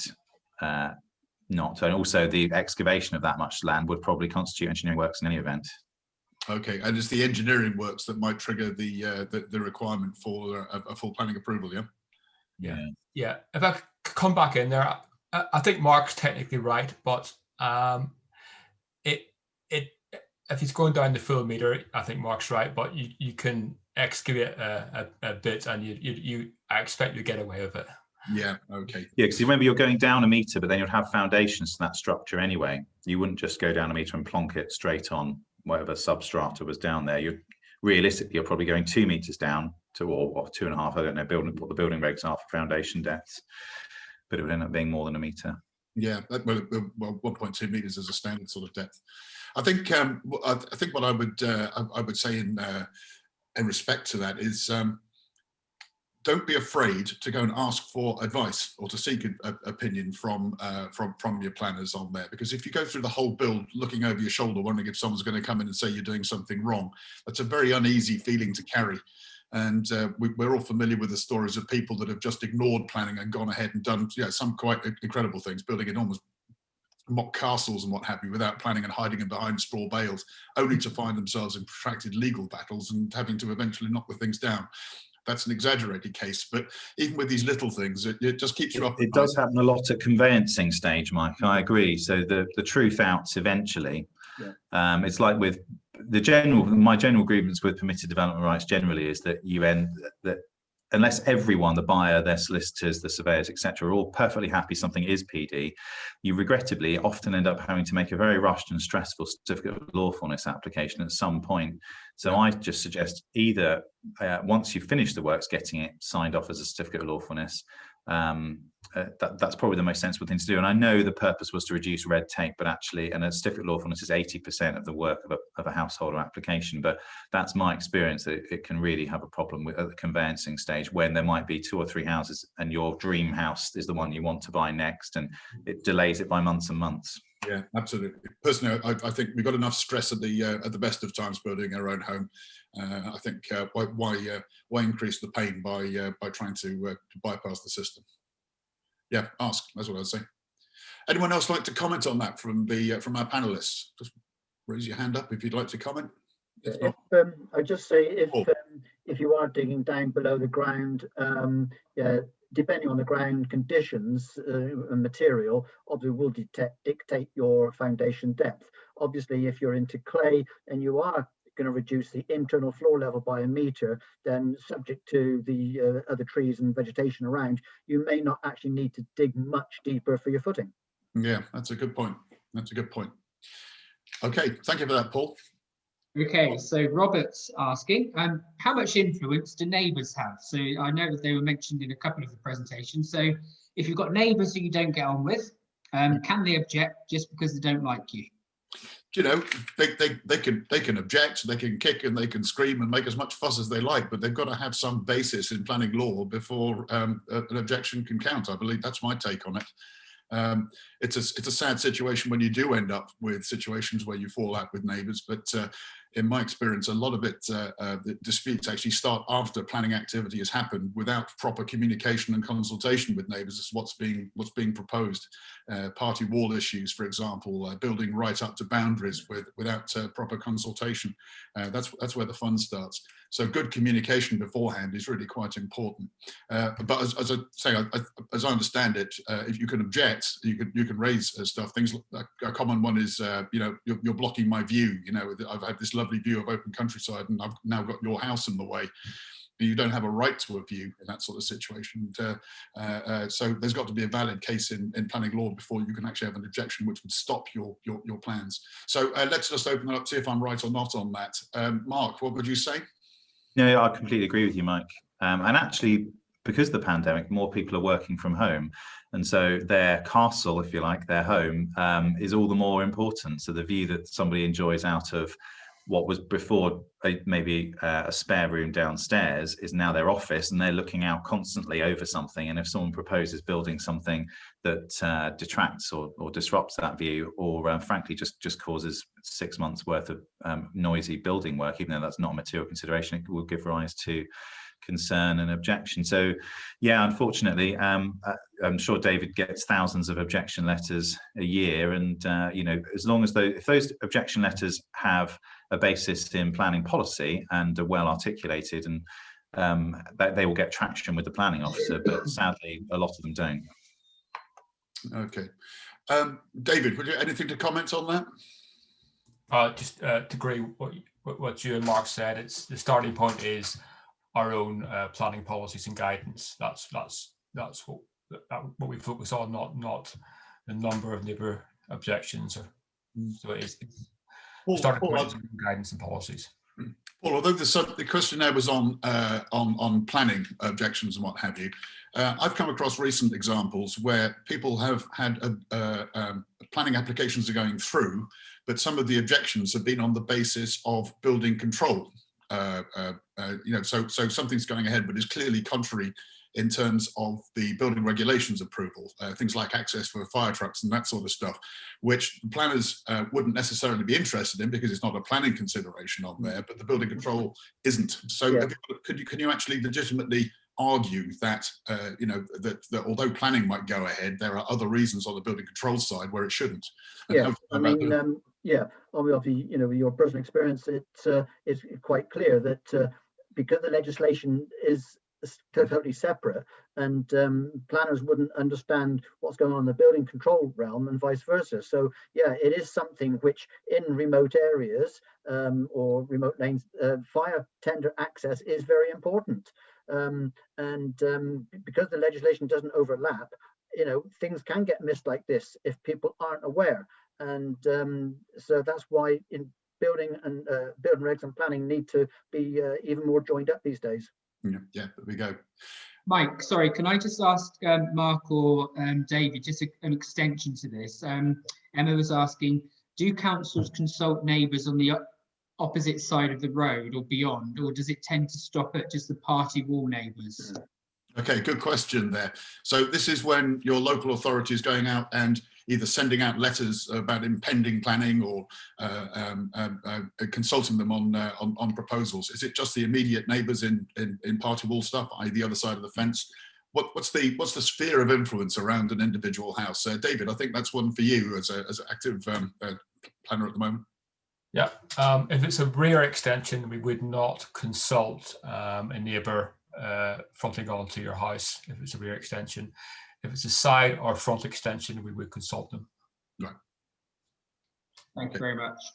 Okay, Mike, this is an interesting one. So this is from Anya. So they're doing a semi self-build, and they're getting a reputable company in to do the architecture and the build, which is common. She's asking, is she more likely to get planning approval given that they're using an established company, i.e. does the competence of the architect or the builder increase or decrease your chances of getting planning approval? Okay, that's a very good question, actually. I think the reflection there is on package companies. So you can buy a timber frame or a package of materials and what have you from one of the established big names out there. You'll be familiar with them, I'm sure. But they will also quite often provide the planning service and actually undertake the planning process for you using their assistance. One of the companies I used to work with did exactly that, and mostly with good success, actually. However, the big what I would argue would be the disadvantage of that is that you miss that local knowledge.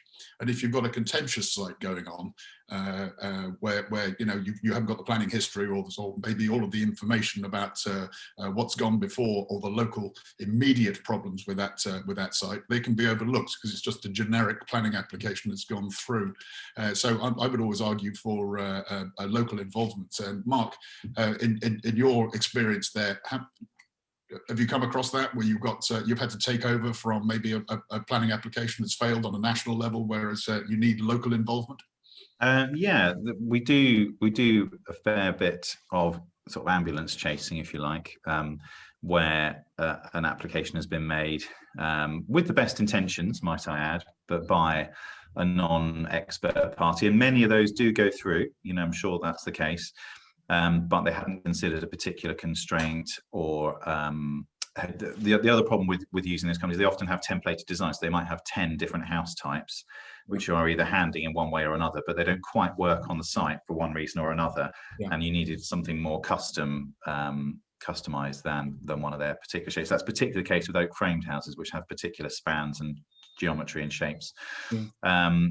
But I mean, I wouldn't say it's necessarily the case of having a local agent because a local consultant, because we cover work all over. We've got jobs live in Bristol and Peterborough and Oxfordshire and all these different places, and actually you just need a steady pair of hands. And actually often having a consultant that's got exposure to lots of different authorities and lots of different outcomes actually just gives you a richer and deeper insight into what's the likely thing to happen. Because the problem with not the problem, the art of the town planning industry is being able to use your experience on 500 planning applications and say, oh yeah, we dealt with something 5 years ago in, you know, Bournemouth where this happened, and we were able to mitigate that by doing this.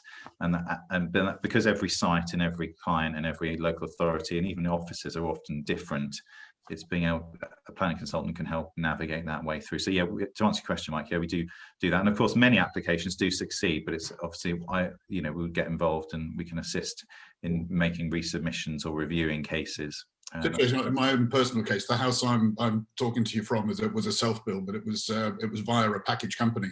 But on the second time of asking, the first company that did the design for us, we're in a conservation area, and the first application that went through was just rejected out of hand because it was very much an East Anglian design, as they described it, and we don't have those in Wiltshire villages.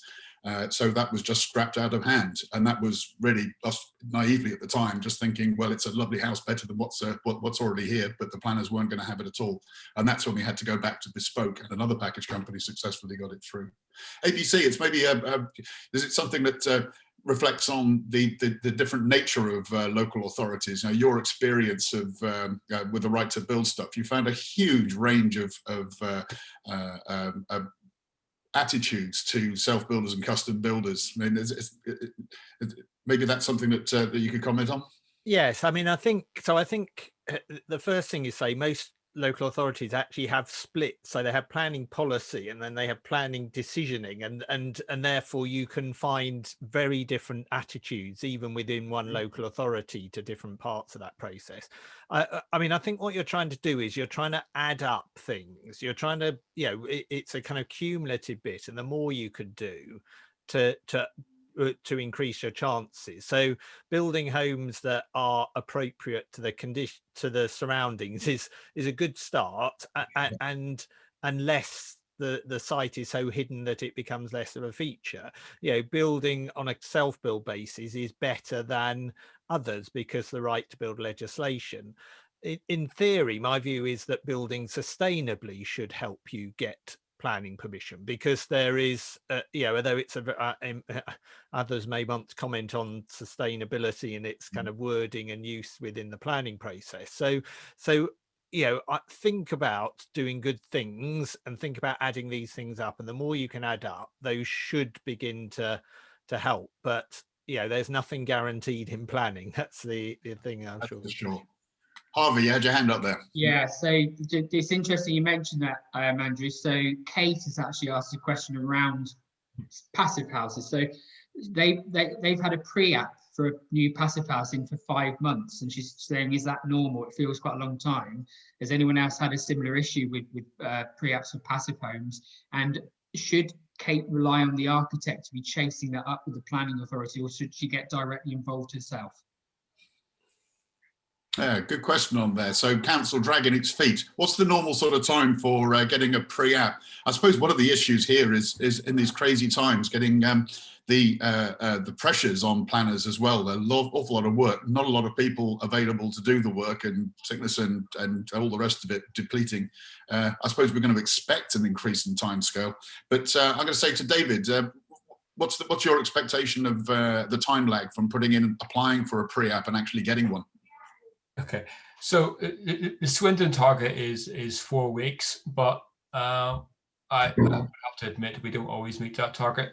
The challenge is you've got a fixed resource of planning officers, and you've got peaks and shocks and workloads.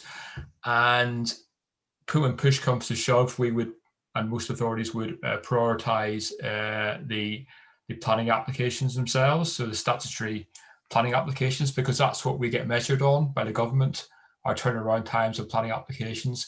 So when we're busy, sometimes pre-apps they drop down the priority list. So that's really unfortunate, but unfortunately that's how it is in a lot of authorities. The planning applications themselves get preference. David, sorry, Kate was asking specifically about passive houses. With those perhaps more complex designs, does that cause further delay? No, it shouldn't do. No, it's a tick in the box for the scheme if you're using passive house standards. So it shouldn't. that should not cause issues. But there should be no difference. The passive house performance is more of a building regulations impact rather than the planning impact, if you like, if you're looking at built up area. So I would say that would have little impact whether it was passive or just a standard build. Great, thank you. Anyone else have comments? Raise your hand if you do. If not, we'll move on to the next question, Harvey. Move on, brilliant. Okay, so I think we've got time for about 3 more questions. So just for the attendees who are still with us, there's 170 of you. The next session just starts at 2 o'clock. So just to give that a plug, if you've got time for a bit of a quick lunch and then join us again, that is looking at home improvements, extensions and renovations specifically. And we have an architect, we have BuildStore talking about how to fund that type of project. We have a specialist in loft conversions and a company that do garden offices, which are very popular at the moment. So just a little plug, that's our final session starting at 2 o'clock.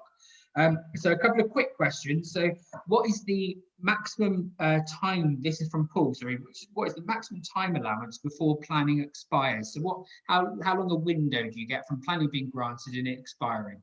Oh, good question, and well done for flagging that up, because I omitted that from my presentation in half an hour. I normally say exactly that.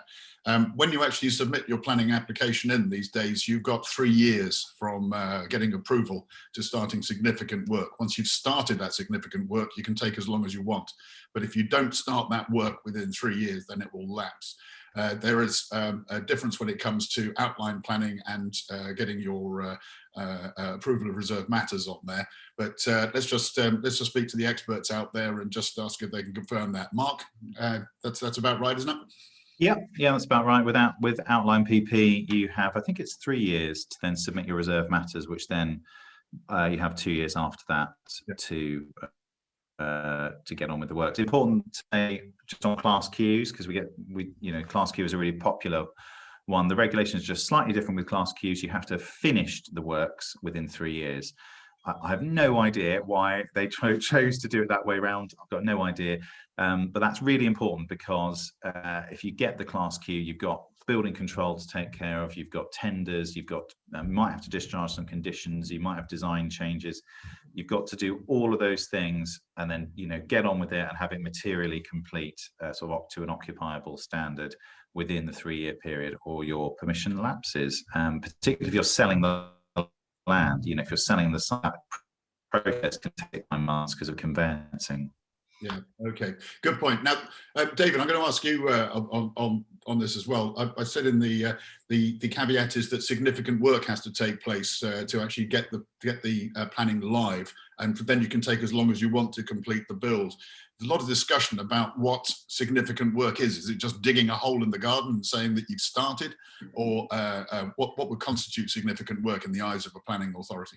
Yeah, rule of thumb, that you've dug your footings, and ideally you'd have alongside that a building inspector inspection that's logged on the system. But digging the footings is a rule of thumb. Would that mean pouring the concrete as well, or just excavating? In the Swindon context, it's just digging the footings, not pouring the concrete. I suppose the issue there is if you just have exposed footings, Paul, they're not going to last very long, really. No, we'd always say pour the concrete. Yeah. I mean, even if it is, we would deem, a certain percentage of the say strip being dug, not necessarily the 100%. Yeah. I've heard, I couldn't give you a personal example of it, but I've heard anecdotally of people starting a planning permission by digging the excavation of the footings, pouring the concrete, and then covering it over with earth over the top, just leaving it that way, ready for the time. But the planning is now live and it can't be taken away, and you could build in 5, 10, 15, 20 years time if you wanted. Yes. Can I just add in there? So first, it's covered under Section 56 of the Act, and the threshold is quite low. But you really have to, the one thing people often fall foul of is that you have to remember that has to be a lawful commencement. So you have to have discharged your planning conditions that were necessary prior to commencement. So it can't just be a commencement. And then the second thing is that the works you are doing have to be part of the permission. You can't just dig a trench anywhere you feel like it that's convenient to you. It has to actually be part of the permission or the approved plans. Absolutely. And I suppose to qualify that, there will be conditions. There's always conditions on a planning thing, but the ones we're looking at here is before the commencement of any work. These are the ones that would need to be cleared before any work started. Yeah. Okay, Mike, right. So apologies to everyone whose questions we haven't got to. We've had 120 questions come through, so I'm really sorry. Wow. I know that many of them have been covered in the presentations and we've done our best, but everyone's got 20 seconds each to answer this last question, which we've used for the last couple of sessions. So loads of information for people to take away from this 3 hours. What is your final one piece of takeaway advice that you would give people watching this session? And I will try and get you to limit it to about 20 seconds each so we can finish and I can set up the next session. So okay. Right. So what's your takeaway piece? 20 seconds. ABC, what do you reckon? Join a register where you want to build and be ready for some major changes that should benefit custom and self-builders over the next few years. Now is our time. David, your 20 seconds. Don't let the processes put you off. Crack on. That's good advice, actually. Don't let it put you off. Crack on. 13,000 every year get done successfully, so it can be done, and it's demonstrably so. Thank you. Mark, your takeaway. Mine is take advice and be prepared to pay for advice that will help either save you money or direct you in the right way. But yeah, don't be afraid of the process. Just take advice and get help. Absolutely. And last but not least, Paul, from the building control side, what would you say? Yeah, come and talk to us. Use your local authority building control, because we're always there. We are local, we have the knowledge, and yeah, we don't have dragons heads on, so come and see us, and you'll find everywhere flexibility and accommodation. Absolutely, couldn't agree more. Okay, gentlemen, thank you very much indeed for your contributions and for your questions. It's been a very strong panel and some great questions. Thank you to the audience for providing us with those. Obviously, we couldn't get through every single one of them, but hopefully we've managed to cover the majority of it. Harvey, another successful session. Thank you very much for facilitating. Well, yeah, thank you, Mike. Brilliant hosting. Thank you very much for your time. And to Paul, David, Andrew, and Mark, thank you so much for giving up your Saturday mornings to be with us. And thank you to all the attendees. We've had a consistent 200 people with us all morning, which is fantastic. So I hope you've really enjoyed it. I hope you've got a lot from it. I'm sure you're probably leaving this session with more questions than when you joined, but that's the joy of doing a self-build project. My takeaway is, as soon as we can open our doors, please come and see us at the centre. There's so much to see, so many educational areas, 250 companies and suppliers, they're just ready to help you. So we'll be delighted to welcome you back once we exit lockdown 3. Stay safe, everyone. Thank you so much for your time. I hope you've all enjoyed it, and we'll see you again soon. Thank you. Bye-bye. Bye. Bye.